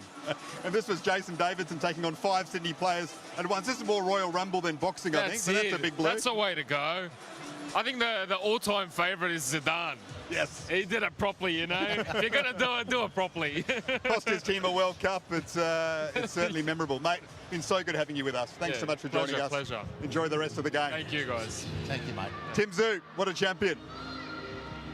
This has been the Hungry Jacks halftime show. Plenty more to look at and look out for, of course, on Paramount Plus and Network 10 over the next few days in football. Celtic are in action in the Scottish Cup 4th round. We've got under-23 Asian Cup semi-final action. So disappointing that our young Socceroos aren't in the semi-finals, of course. Japan will take on Korea Republic. Perhaps the decision went against the Aussies in that quarter-final. Korea moved through. China and Vietnam, a big game in the other semi. And then, of course, next weekend, it'll be Newcastle up against Wellington to launch another round of A-League action. And we've got some massive games coming up as well. The Sydney Derby is a couple of weeks away. Speaking to Joe Lolly, who's not too far away from us at the moment. He hopes to be back for that fixture. Sydney FC certainly need him at the moment, that is for sure. And there is a Big Blue coming up on Australia Day, as always. That promises to be a massive encounter. Make sure you get your tickets for that one. You can see it all live on Paramount Plus and Network 10. The second half between Sydney FC and the Wellington Phoenix not too far away. The Knicks lead 1-0 at the break. Rollins. And it's 2 for victory. What a header. Nikos Vergos has thundered it in. Joe Lolly in possession. Lolly still going. He doesn't need any help. Joe Lolly, Sydney FC's man of the moment.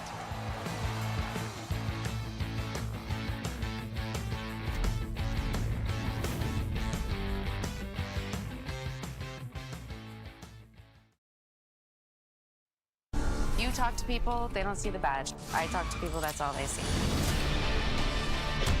I got worried you coming up here without an escort.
Akol Akon has been walked up next to the fourth official, so Sydney FC have one change waiting.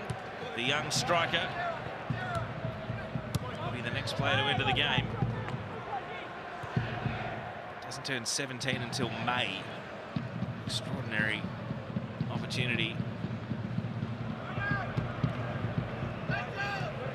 He's got to bide his time because Sydney are on the attack. If they do score here, they might send him back to the bench. Here's Garuccio. Garuccio fires, and Mandrinka James put his body in the perfect position to send it behind for a corner.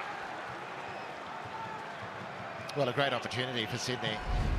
Garuccio just didn't quite have the angle. Alex Rufer miscuing, and the angle not kind for Garuccio. The shot was certainly goal bound, but it played James into the equation to make the block. And the corner is going to go straight out for a throw-in on the other side of the pitch, so all of that momentum dissipates in an instant. And Sydney will action the substitution. So, having only played 82 minutes in 3 sub-appearances so far, Akol Akon is going to be given a good chunk of time here to make an impact, the 16-year-old. Just his 4th appearance in the A-League, and he's coming on for Pat Wood here.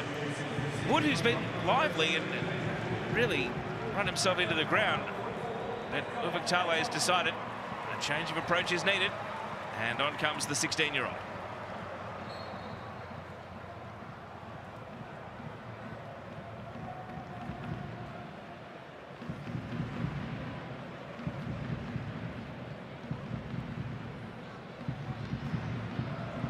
Holman's header.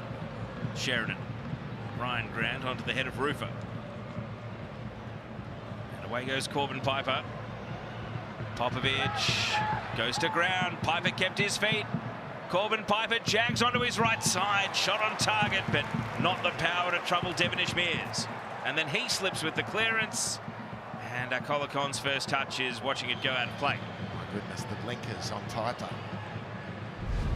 It's a brilliant run. Look at the queue of Wellington players amassing outside. Piper now, look, there's 3 of them. A toe poke to any of them. You could even miss-hit your toe poke and still find one. And Sydney on the rack. A reprieve for the Sky Blues. He's been so good today. So good. Wellington go again, though. Amiento, left-footed drive. Catches 2 deflections, the last one off a Sydney FC player. And it's a corner kick. You're right, though, Harps. They should have had more. It was a great opportunity to double their lead. Upper man. They still have the ball down the right end as far as they're concerned. And just their 3rd corner of the game. A really healthy away contingent of Wellington fans, both travellers and Australian-based fans that have an affinity for the yellow and black. Just waiting for these restarts to accrue, but they're in no rush to get this game back underway.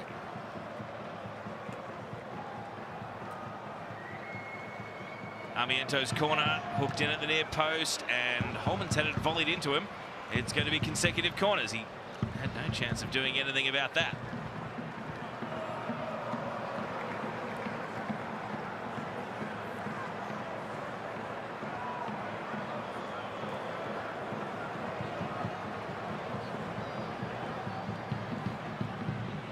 Amiento, consecutive corners. And Devonish Mears breaks the hands, but he's first at the recovery to hold on.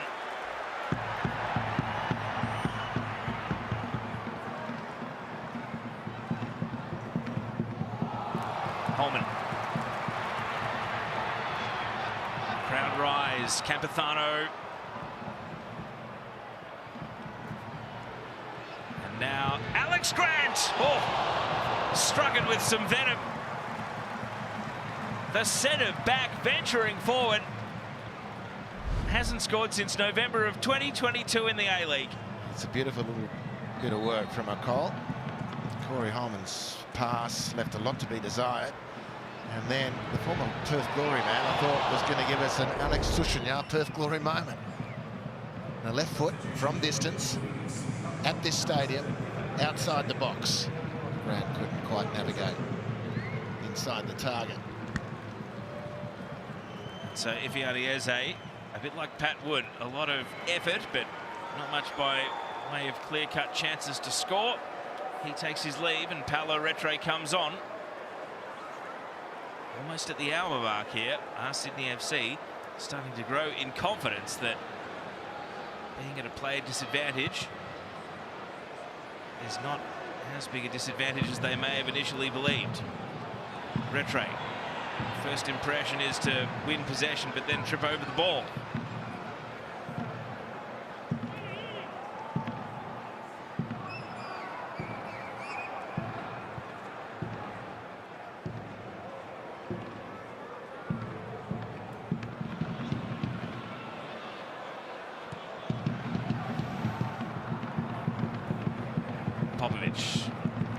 Campathano with a neat touch to Kisbeh.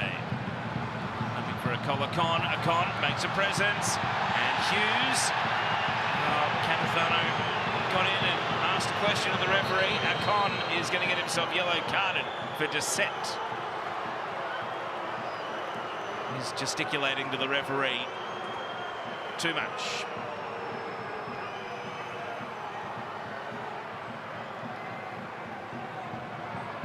Well, it's a break right through midfield. Didn't see much of that. Cole says he was fouled there. So does Campathano. I can't see a foul then on either Sydney player. I think that's well refereed. We don't know what Cole said or didn't say, so we can't comment on that. Interesting the change for Wellington. Eze off. Nagasawa on, but Nagasawa has now gone into the front line. Paolo Retre, his replacement, goes into midfield. And at the second time of asking, the job that Nagasawa has been doing so brilliantly could not be done by Retre. And here is Nagasawa in his newly cast position. Sheridan working with Retre. Shoulder-to-shoulder bump. Campathano. Sydney FC's throw. Grant says, I'll take it. Wants to grab another 5 metres as well, but the referee steers him back.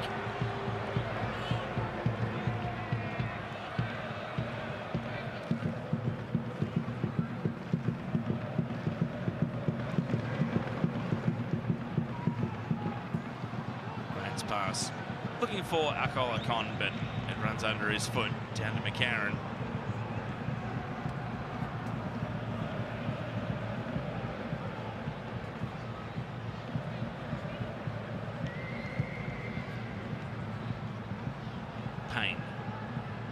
Draker James waiting for the ball. Alex Rufer, the space to turn, switches over to Sheridan on the left.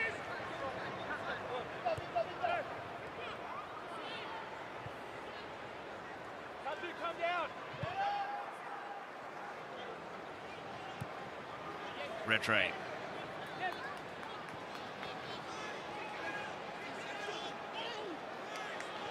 Shouts for a foul from Nazarene, and again a belated whistle just as Sydney thought they were away. The whistle does go. Wide free kick for Wellington.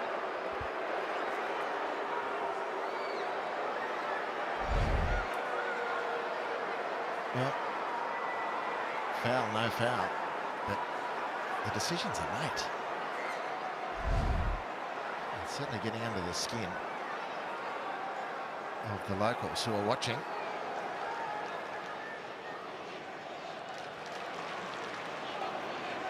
Total foul count in the game. Sydney with twice as many as Wellington so far.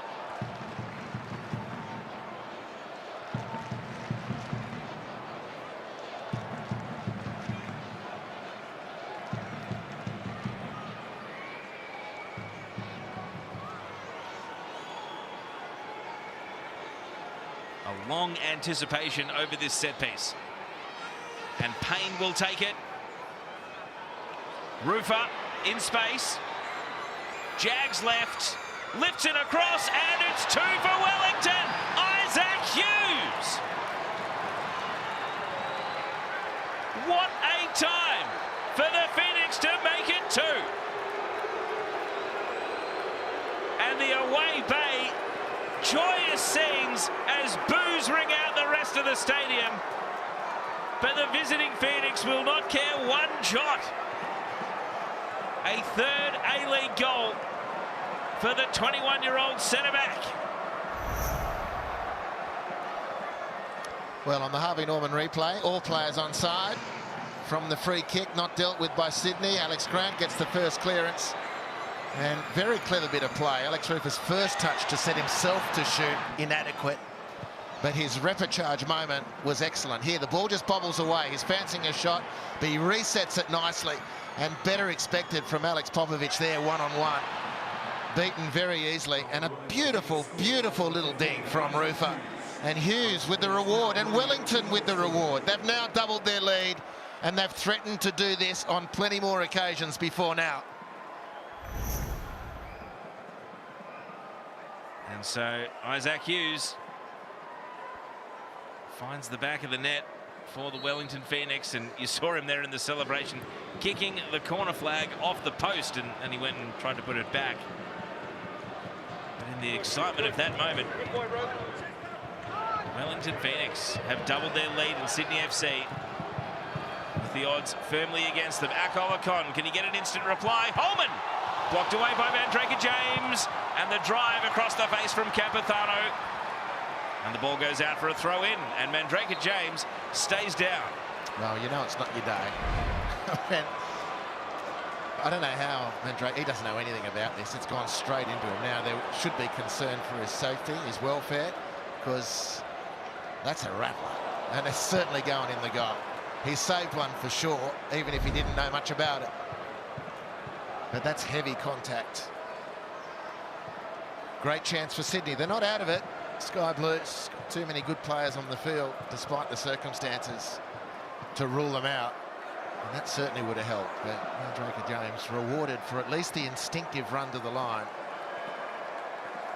And then Corey Holman's effort blasted straight into his box. Mashing his nose into his face, but he's absolutely back up and okay. No blood, which is a relief.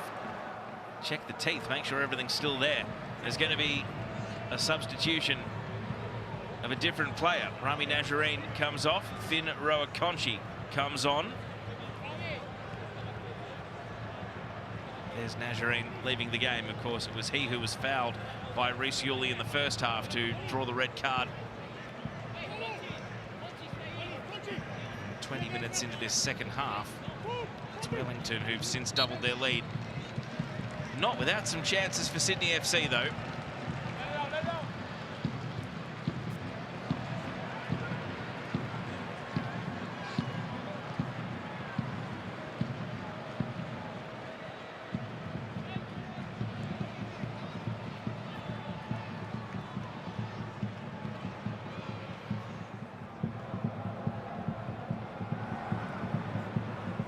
Junior. Can Sydney FC take heart from how close they came to scoring just a moment ago? Kisbeh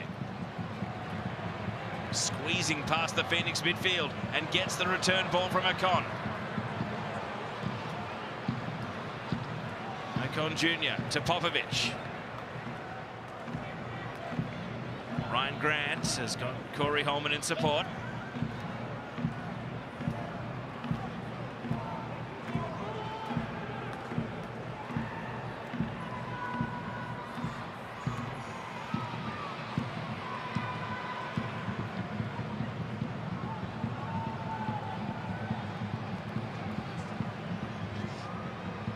Grant.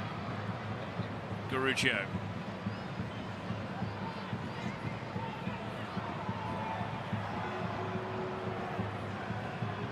Popovic hoping to bend it into the path of Ocon. Mandraker James has barely lost anything from that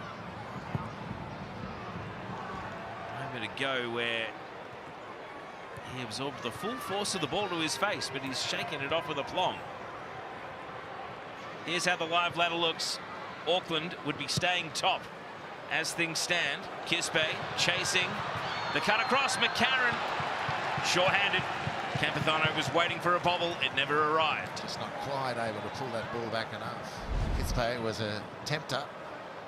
And tantalisingly close. Campuzano changing the direction of his run to try and get there.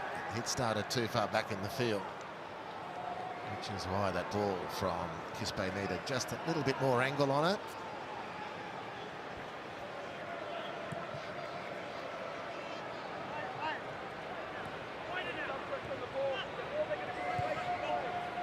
Ryan Grant.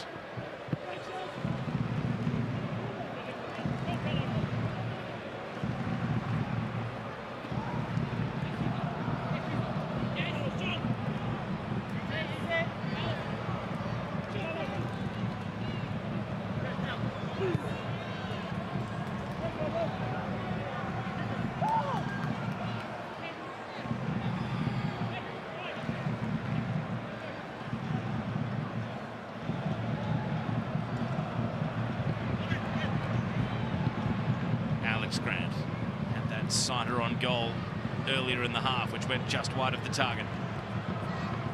Ocon Jr. Kispe. Quick 1-2. Holman.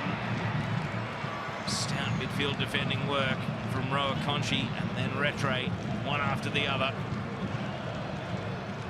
As we tick towards 20 minutes of regulation to go. Kispe, the pass not to his liking, just a little behind him, but he still recovered the ball. Popovic. Ocon Jr. Diagonal ball, asking a lot of Garuccio, but he makes ground and surveys the penalty area with only one sky blue shirt in it initially. Now more support arrives. Ocon leaves the ball. Kispe still working.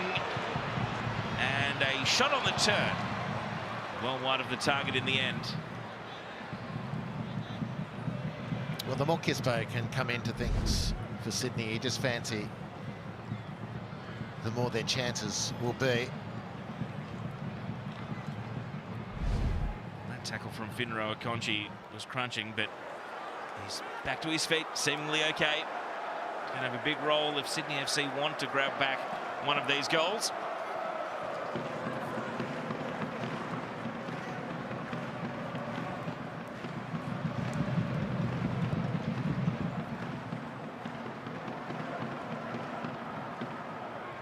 Nagasawa to Corbin, Piper. Ryan Grant went to ground. Holman. Popovic immediately had Nagasawa on his case, but Ocon actually was there in support.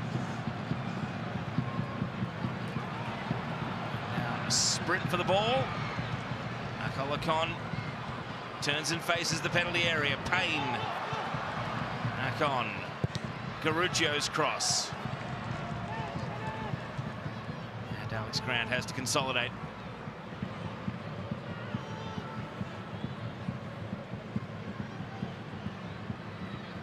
Campuzano in the pocket, and he was closed down from all points of the compass. There were Phoenix players scrambling to get to him, and he just gifted the ball back. Tim Payne looks like he's had enough for the day, or at least feels like this momentum for Sydney, which has been growing, needs to be broken. And he has had a long time out with injury. Tim Payne going for the pickle juice. And Giancarlo Italiano with Lucas Kelly-Heald standing next to him. Fullback for fullback. Are we about to see that change actioned? Kelly-Heald's been more or less ever present until today.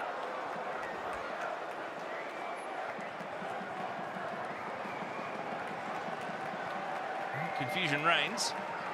Is Payne off or not? Looks like it. He's making a long walk back behind the goal. And now back on the field. So no, more time bought.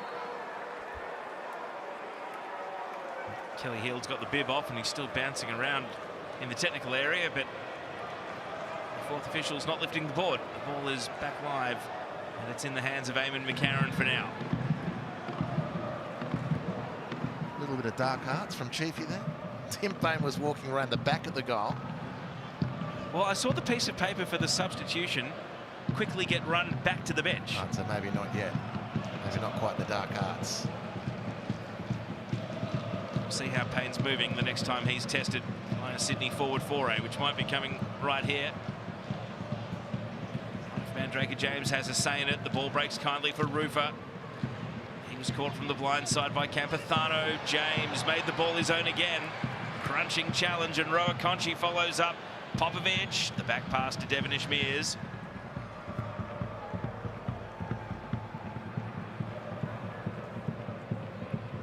Looks like it's going to be Kelly Heald and Bill Tuiloma for an A-League debut. Both players are stripped and ready at the next break in play.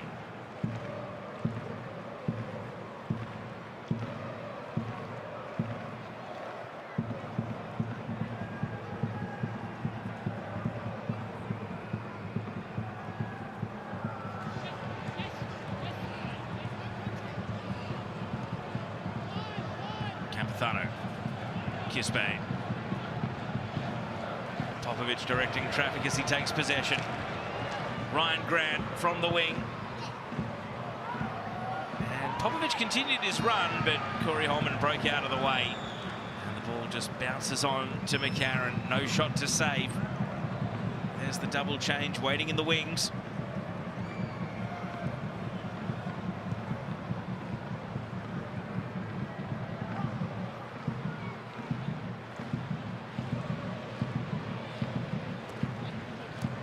Piper is going to take the game on single-handedly. Look at the speed of Corbin Piper. He breaks down the right. Nagasawa receives the cutback, and a vital block comes in from Popovic again.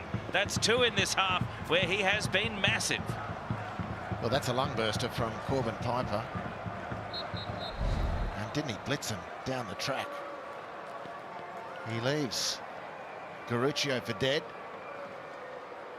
Ben stayed in the race, though, which was really important. Popovic there in the end to block from Nagasawa. A goal for the Japanese player would have been just reward, given his output today. And it was Corbin Piper's last act of the game. So on comes Lucas Kelly Heald. Tim Payne does leave the game on the outer side of the pitch. Carlo Armiento, scorer of the first goal, is going to be coming off, and Nikola Mileusnic is coming on. And then the third change. Scanning the eyes around. It's Armiento, Piper and Payne, and Bill Tuiloma does come on to make his first appearance in the Isuzu Youth A-League at 30 years of age, 45 cap, New Zealand international. No doubt with ambitions of getting to the World Cup in a country he played a long time in, the United States. And Harps, it's a great pickup, and a credit to Wellington that they've used the lure of home and plenty of game time to get him into the A-League for the very first time. Well, if he can add to what they've put on today, then things are looking up for the Phoenix. They've been very, very solid today.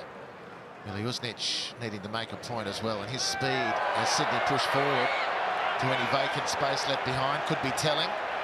He hasn't had a lot of football, though. Sheridan's gone to right fullback, Kelly Heald to left. It's looking like a back five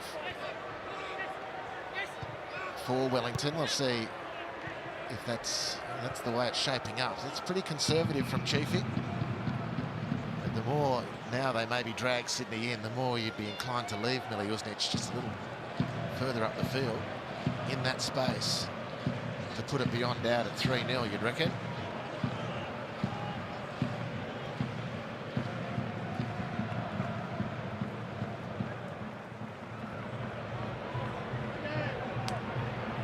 Macon Jr. Campathano watched the ball sail over his shoulder, well out of any sort of chase down range.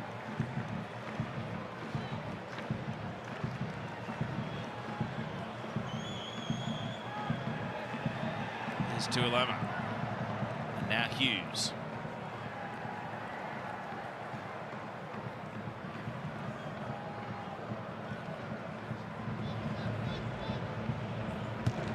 Mandraker James.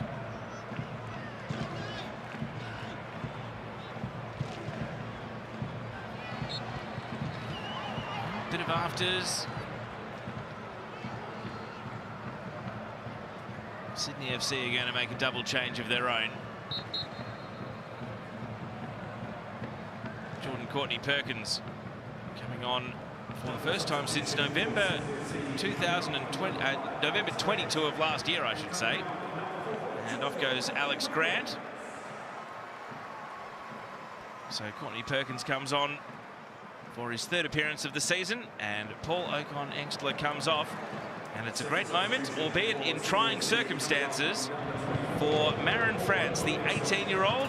His first Isuzu Ute A-League appearance. We had seen him twice in Sydney's ACL2 campaign in November and December of 2024. But for the first time, he is on in the A-League. He's a goal-scoring attacking midfielder, number 33, and he netted 7 times in 22 NPL games over the winter. So can he come on and make an instant impact? Here's Akola Khan bringing down a high ball, and it rolls into the gloves of Kelly Heald.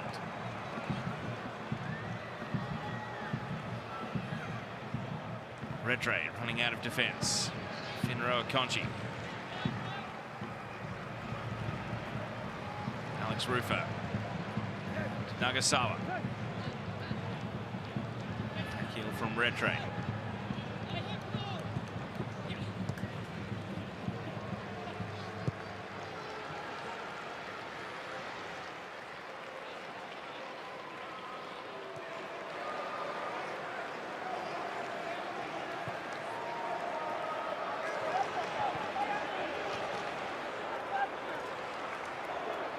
Courtney Perkins in possession. He's played just 5 total minutes off the bench this season, so a chance here for him.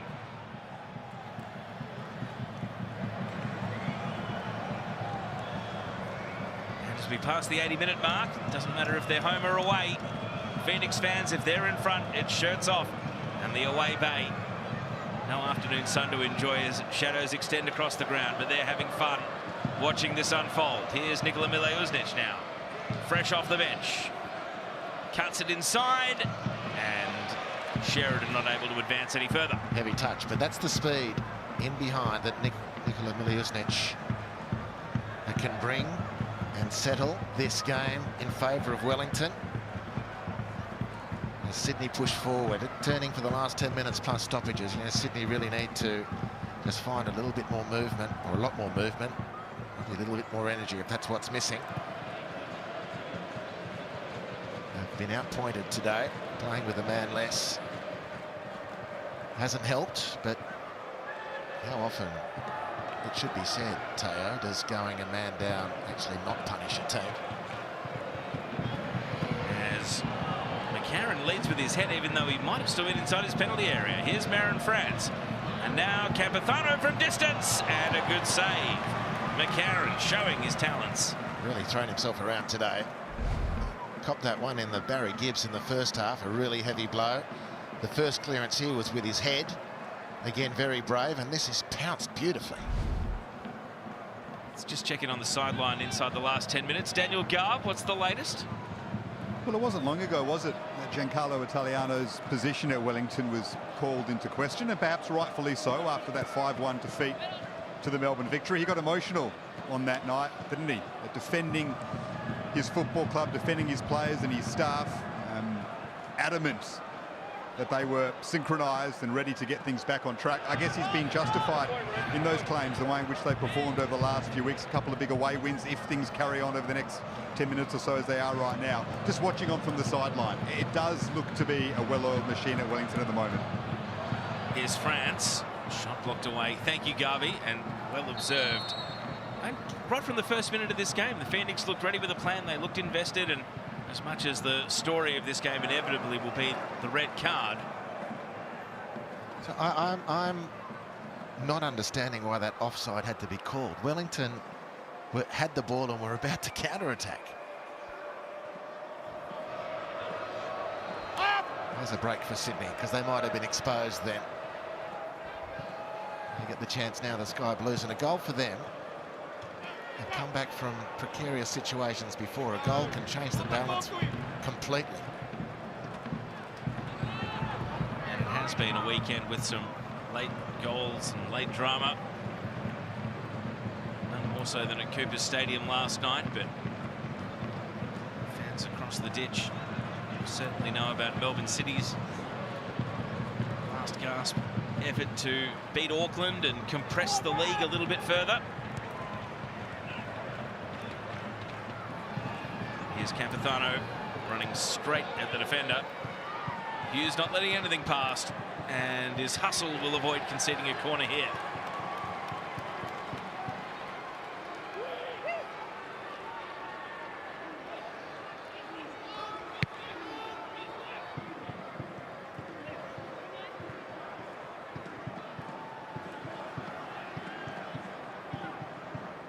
Flicketta, Rufer in the right spot.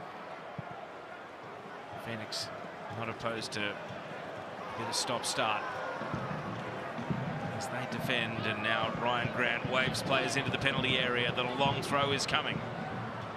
Hoping for Hakon. As far as Courtney Perkins. Kisbay. Garuccio. Now Hakon. Garuccio from his right side onto the head of Mandraker James. It's quite the same level of force as earlier in the half, but how important Mandraker James has been to Wellington's defensive effort today.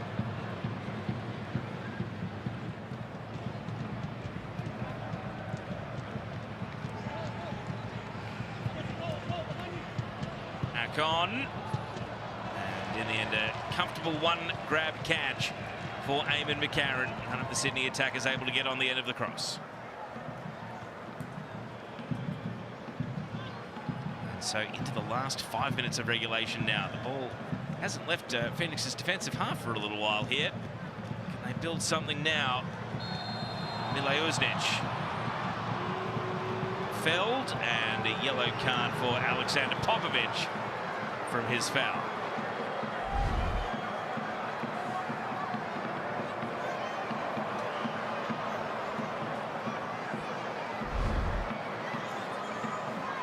So Popovich returns to the centre of defence with a card next to his name.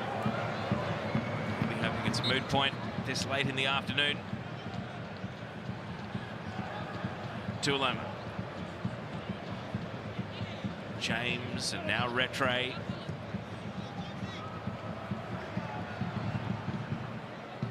Back pass to Devonish Mears. Courtney Perkins blocked by Sheridan, who's now operating down the right side for Wellington.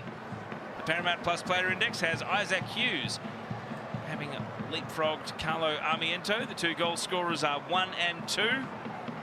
We'll revisit the Paramount Plus player index as part of the post-game to see who ends up finishing on top.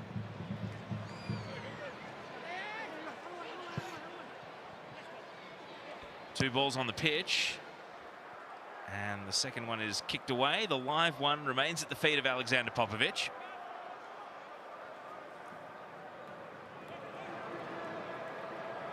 Ryan Grant. Courtney Perkins. Garuccio. Oh, Ryan Grant's run was promising, but he left the ball behind. Zroa Conchi runs into the challenge of Garuccio.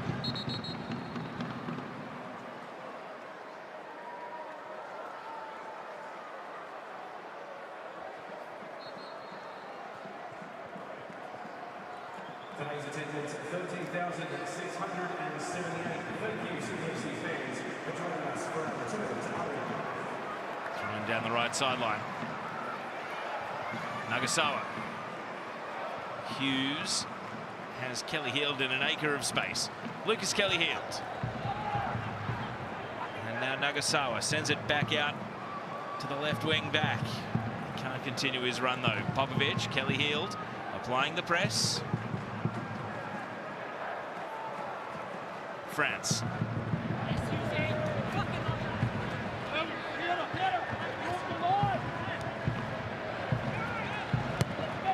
Akon.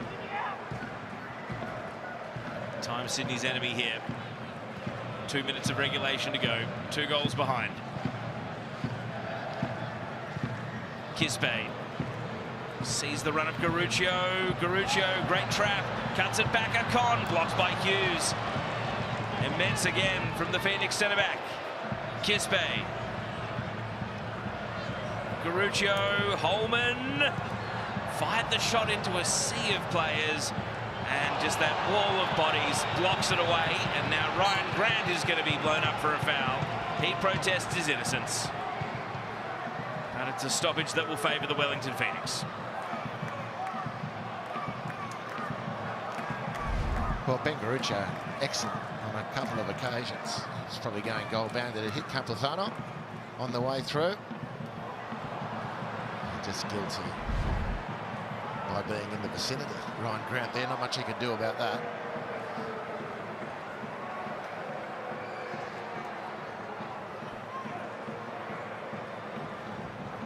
There's Joe Lolly sitting in the stands. How Sydney FC are missing him. Their form had been good enough to take them to within a win of going top today, but looks like a chance that has slipped through the fingers. McCarron slips. The ball does find its way into Phoenix's attacking half, and Sheridan. Quick exchange of headers now. Retre. Kispe able to break with the ball. Still Piero Kispe. And the cross is defended away by Tuiloma. Behind for a corner. Great endeavour. Very positive from Sydney. Maybe a little bit lacking over the 90 minutes, that sort of endeavour, but Kispe excellent, Garuccio excellent.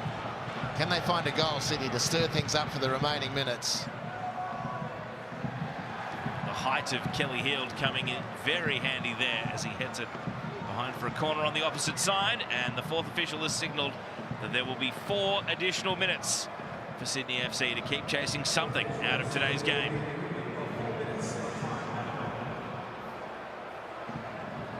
Well, some quick action required from Sydney, or this return home to this magnificent stadium is going to be a very, very flat experience for their fans.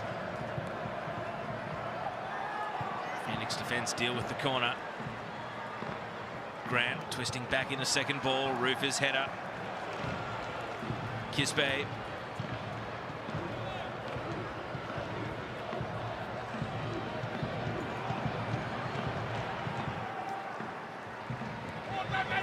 Garuccio in the broken play finds himself over on the right side of Sydney's attack. Uses his left foot. Ryan Grant heads it across. There's the goal back. And the flag is up. Disappointment for Popovic.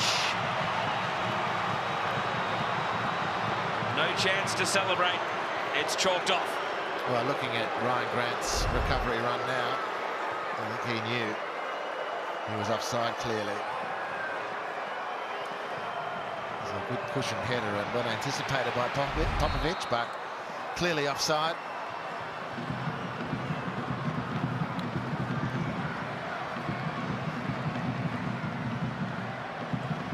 Tale, no chance to celebrate the goal. Flag was up in an instant.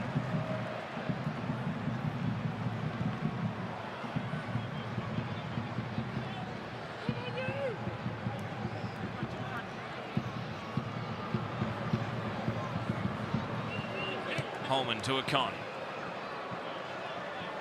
Kispe. Popovic. Runners breaking ahead of the ball. Popovic slows things down though and steers it back. Devonish Mears stepping up into the midfield. Half of stoppage time has expired.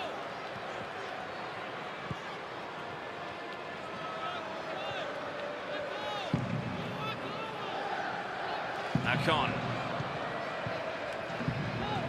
To the edge of the box he goes. And he does draw a corner kick. Well, a good positive play by Akon. He's forcing the defenders back and then to intervene to his advantage. Kept the momentum going, kept the defenders back pedaling, and won the day. Corner taken short. Akon. Lots of touches for him since coming on.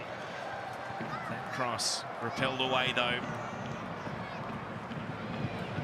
Retre knew exactly where Kelly Heald was. That was clever. Kelly Heald keeps his feet. He's caught by the backtracking Marin France though. Popovic Tuiloma stops the ball, making its way to Campazano. Into the last minute of the additional 4 then.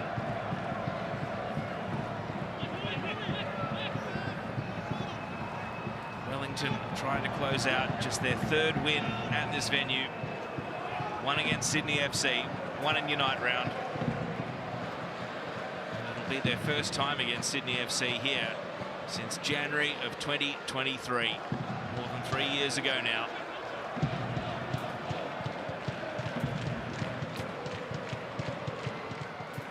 Even if Sydney FC score now, it might only be cosmetic repair, but a giveaway means that the Phoenix might get a whole lot more. Not to be. It was bombs away from Mileušnić on the halfway line, and he skewed it well wide. Well, it's not going to affect the 3 points. It might be goal difference. But he toes that around the keeper. He can walk it half the way up the field. And the full-time whistle goes on a statement win for the Wellington Phoenix. Look what it means to Isaac Hughes. They have spoiled the homecoming for Sydney FC. First game of the season at Allianz Stadium, but it's Wellington who scored the only 2 goals either side of a red card, which did have a huge say in how the second half played out. But the Phoenix continue to climb the table. They take 2 more positions today, and Sydney FC, the chance to go top of the league, passes them by. And on a weekend where Auckland slipped up, Sydney FC are unable to capitalise. Instead, it's Wellington who take all 3 points. And in a game which had high tensions, it's Sporting at full time. The end of Sydney FC 0, Wellington Phoenix 2.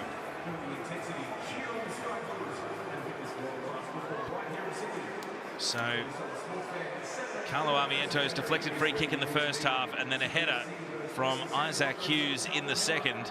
Armiento started the day as the only member of the starting 11 for Wellington that had a career goal against Sydney FC, and sure enough it was him that popped up to open the scoring. Quite the shift from Alex Rufer, much of it on a yellow card. And in the Alex Tobin medal voting, Andy Harper has assigned 3 votes to Kazuki Nagasawa, 2 to Corbin Piper, and 1 to Mandrake James. It is a Wellington Phoenix clean sweep. None of the 3 goal scorers are there, but really reflective of the work they put in today. And to get us some Wellington reaction, here's Daniel Garb. Thank you. I'm with our Ninja player of the match, Kazuki Nagasawa. Kazuki, congratulations. What a big win. Talk us through it. What was the key to getting 3 points here in Sydney this afternoon? We are hard work, and then we are trying to block the space that they wanted to get in. And then, yeah, we keep working together. That's the key. It seemed from the start of the game that you were well organised, that you had a plan. Can you talk us through that, just how well drilled the side was to start the game and come here and have such a big win? We knew that their midfielder has a good technique, and then they likes to play like a small side, like small space. So we wanted to try to squeeze the space, and then we are make one timing together to go pressure, especially for the nine players. Yeah. And you did that well, and then took your chances. It wasn't long ago that a lot of people were asking big questions about Wellington. You had a really bad defeat against the Melbourne Victory, 5-1 away. What's changed since then, and how have you been able to keep morale up inside the squad?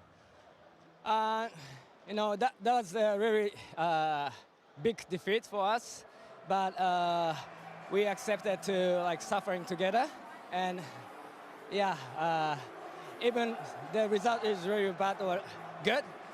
The important thing is constantly playing in a level, and then we expressed that today in that game. Yeah, that's really big for us. Yeah. Well said, well played today. Go enjoy the win. Yeah, it's really happy. Go have some fun. Kazuki Nagasawa, thanks so much, our player of the match. Thank you very much. Great to have him with us. A big win for the Wellington Phoenix, 2-0 over Sydney FC. The next time Sydney FC are back in action, of course, will be in the Big Blue on Australia Day. Rollins. And it's 2 for victory. What a header. Nikos Vergos has thundered it in. Joe Lolly in possession. Lolly still going. He doesn't need any help.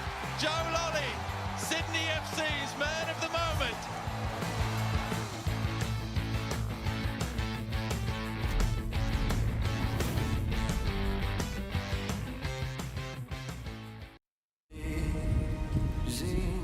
I'm going to spend the rest of my career protecting my father's mission. And don't quit. Thank you. That's what my dad would do. Fire Country, new season now streaming on Paramount Plus.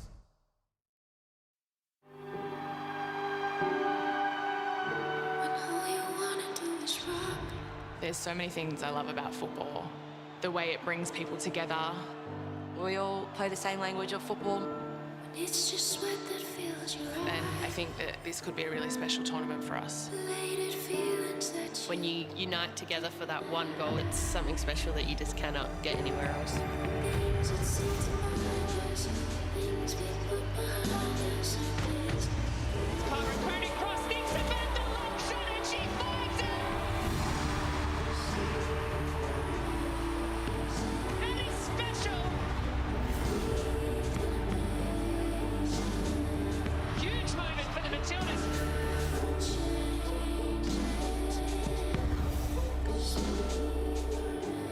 The only place to see every game of the AFC Asian Cup is on Paramount Plus.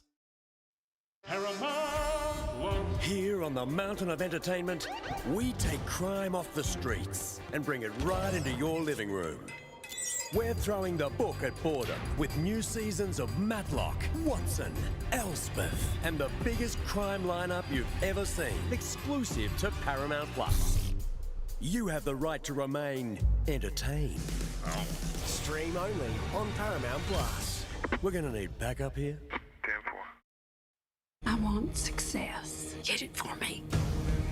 You're playing with the devil's money, so for once in your life, just please listen to me. I wasted 60 years on hope. You managed to say the only thing that could possibly save you. It's a gift. Landman, new season now streaming on Paramount Plus. Hi. Novocaine? Novocaine! Novocaine is now streaming on Paramount Plus. I think I love this. Oh, you're strong! It's wildly entertaining and an absolute blast. I'm in. Novocaine on Paramount Plus.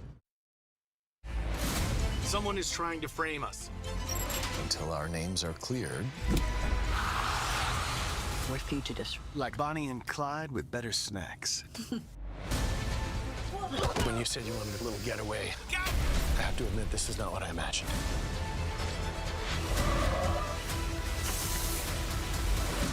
You are so Charming, sexy. stupid. NCIS Tony and Ziva now streaming on Paramount Plus. Well, no happy homecoming for Sydney FC, their first game at Allianz Stadium for the season. A good crowd, over 13,000 in attendance, but it was the travelling faithful from Wellington who left smiling. 2-0 victors over the Sky Blues, and their coach Giancarlo Italiano has been good enough to join Andy Harper and myself, Daniel Garb, here pitchside. Giancarlo, all smiles for very good reason. Congratulations on the win today. You seemed well organised from the outset. What was the key to it? We just wanted to build on the last maybe 4 weeks. Maybe the victory game three games ago didn't go to plan, but Mariners, we conceded just before halftime. We came back, we won the game. Brisbane, obviously 10-man. Even last week, wasn't a lot made about the pitch conditions, but they were terrible. And probably they were a 2-goal head start for both teams.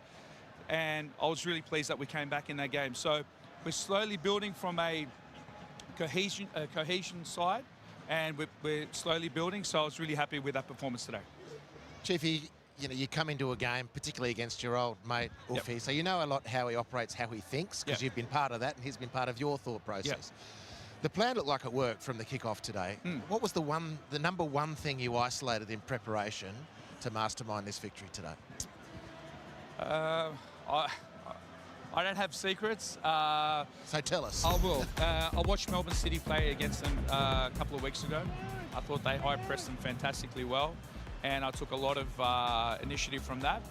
And to be fair, we only worked on it for a couple of sessions, but the boys took the information on board, and then we adjusted. When it goes to 10 men, the dynamic changes a little bit. It becomes more about a mental sort of, you know, you've got one extra player, you want to be a little bit more safe. I'm trying to get them out of that habit. The good thing was when Bill came on, he actually calmed things down for us with the ball, and I'm going to really lean on his experience for the next couple of weeks. But yeah, that's the truth, you know. I'm not like someone that's, you know, comes up with new ideas. I watch a lot of football, and when I see it works, and I'll use it. On the send-off, let's cut to the chase. Without questioning the decision, we're wondering on the process. Yellow card was given. Didn't look like there was any VAR intervention. Do you know what happened, that apart from the nature of the tackle itself, the process between the match officials, that it went from a yellow and then out came the red? Well, I think, I think they reviewed it on the sideline. I could hear them discuss it when they saw the replay, and then I think it must have been referred back. For me, from what I saw, I thought it was a straight red as soon as that contact came up, because his foot was up and it's hit him right across the shin. And I think he had no intention of playing the ball. The ball was past him. And if he did have intention, it was a sloppy challenge, to be fair, a very late challenge. And I think, you know, that was probably an accumulation as well. Maybe the referees not picking up on a lot of fouls that were let go, or, you know, we got the rub the wrong way maybe 2 or 3 times, so did Sydney. So, yeah. Chief, I want to ask you about Mandraker James. I thought from the outset, sitting on the sideline, his physicality helped set a tone for you early on. A sensational block late on as well. They didn't know too much about, perhaps, but it was a huge intervention for your team. What does he do for your football club in terms of setting a bit of a tone in football matches? No, gives us a lot of experience, so I'm pleased to have him. He's a very good recovery defender, 1v1. When he was at Michelin, he played high line and played a lot of man-to-man. So the way we want to be aggressive, and, you know, we want to be a team that is able to, you know, cover the goal down when we get transition or turned around. So for me, he's a valuable pickup. But again, you know, the other boys as well are coming along nicely. Even the younger boys like, you know, Shares and Hughesy and Lucas, you know, they're going to take time to build that confidence. But having players like Mandraker around helps us significantly. Wasn't long ago you were defending your position at Wellington. Things turn quickly in this league, don't they? That's news to me. You know, I hear a lot of from other people. I don't really stay on socials anymore. Here there's a lot of you know, talk about my position. You know, I'm the first one, you know, to be realistic. You know, if I didn't have the faith of the playing group and the management at the club, I would have walked a long time ago. But these guys are top. It's a top group. We've come a long way from last year. You know, I learnt a lot of lessons, and but, you know, again, they keep giving me a lot, and so, you know, I'm here to give 100% and do my best. Any more movement in the transfer window? Well, you Sander, guys? no, that's it. Sanders the last signing, and then yeah, it's on a nice run now. You're heading in the right direction. Yep. Great win today. Congratulations. Cheers. Giancarlo Italiano, the coach of the Wellington Felix. Let's see how they did it. These are the Harvey Norman highlights. Andy Harper, as we said, they were well organised from the outset, and when they got their big opportunity, they took it. They did. They were excellent today, right from the get-go. And, you know, they pressed Sydney, and Chief has just explained his thinking behind that. And it just, you know, for it to be executed and roll out exactly how you imagine as a coach, I'm sure is very gratifying. There was a bit of fortune with the first goal. Not just the deflection, Garby, but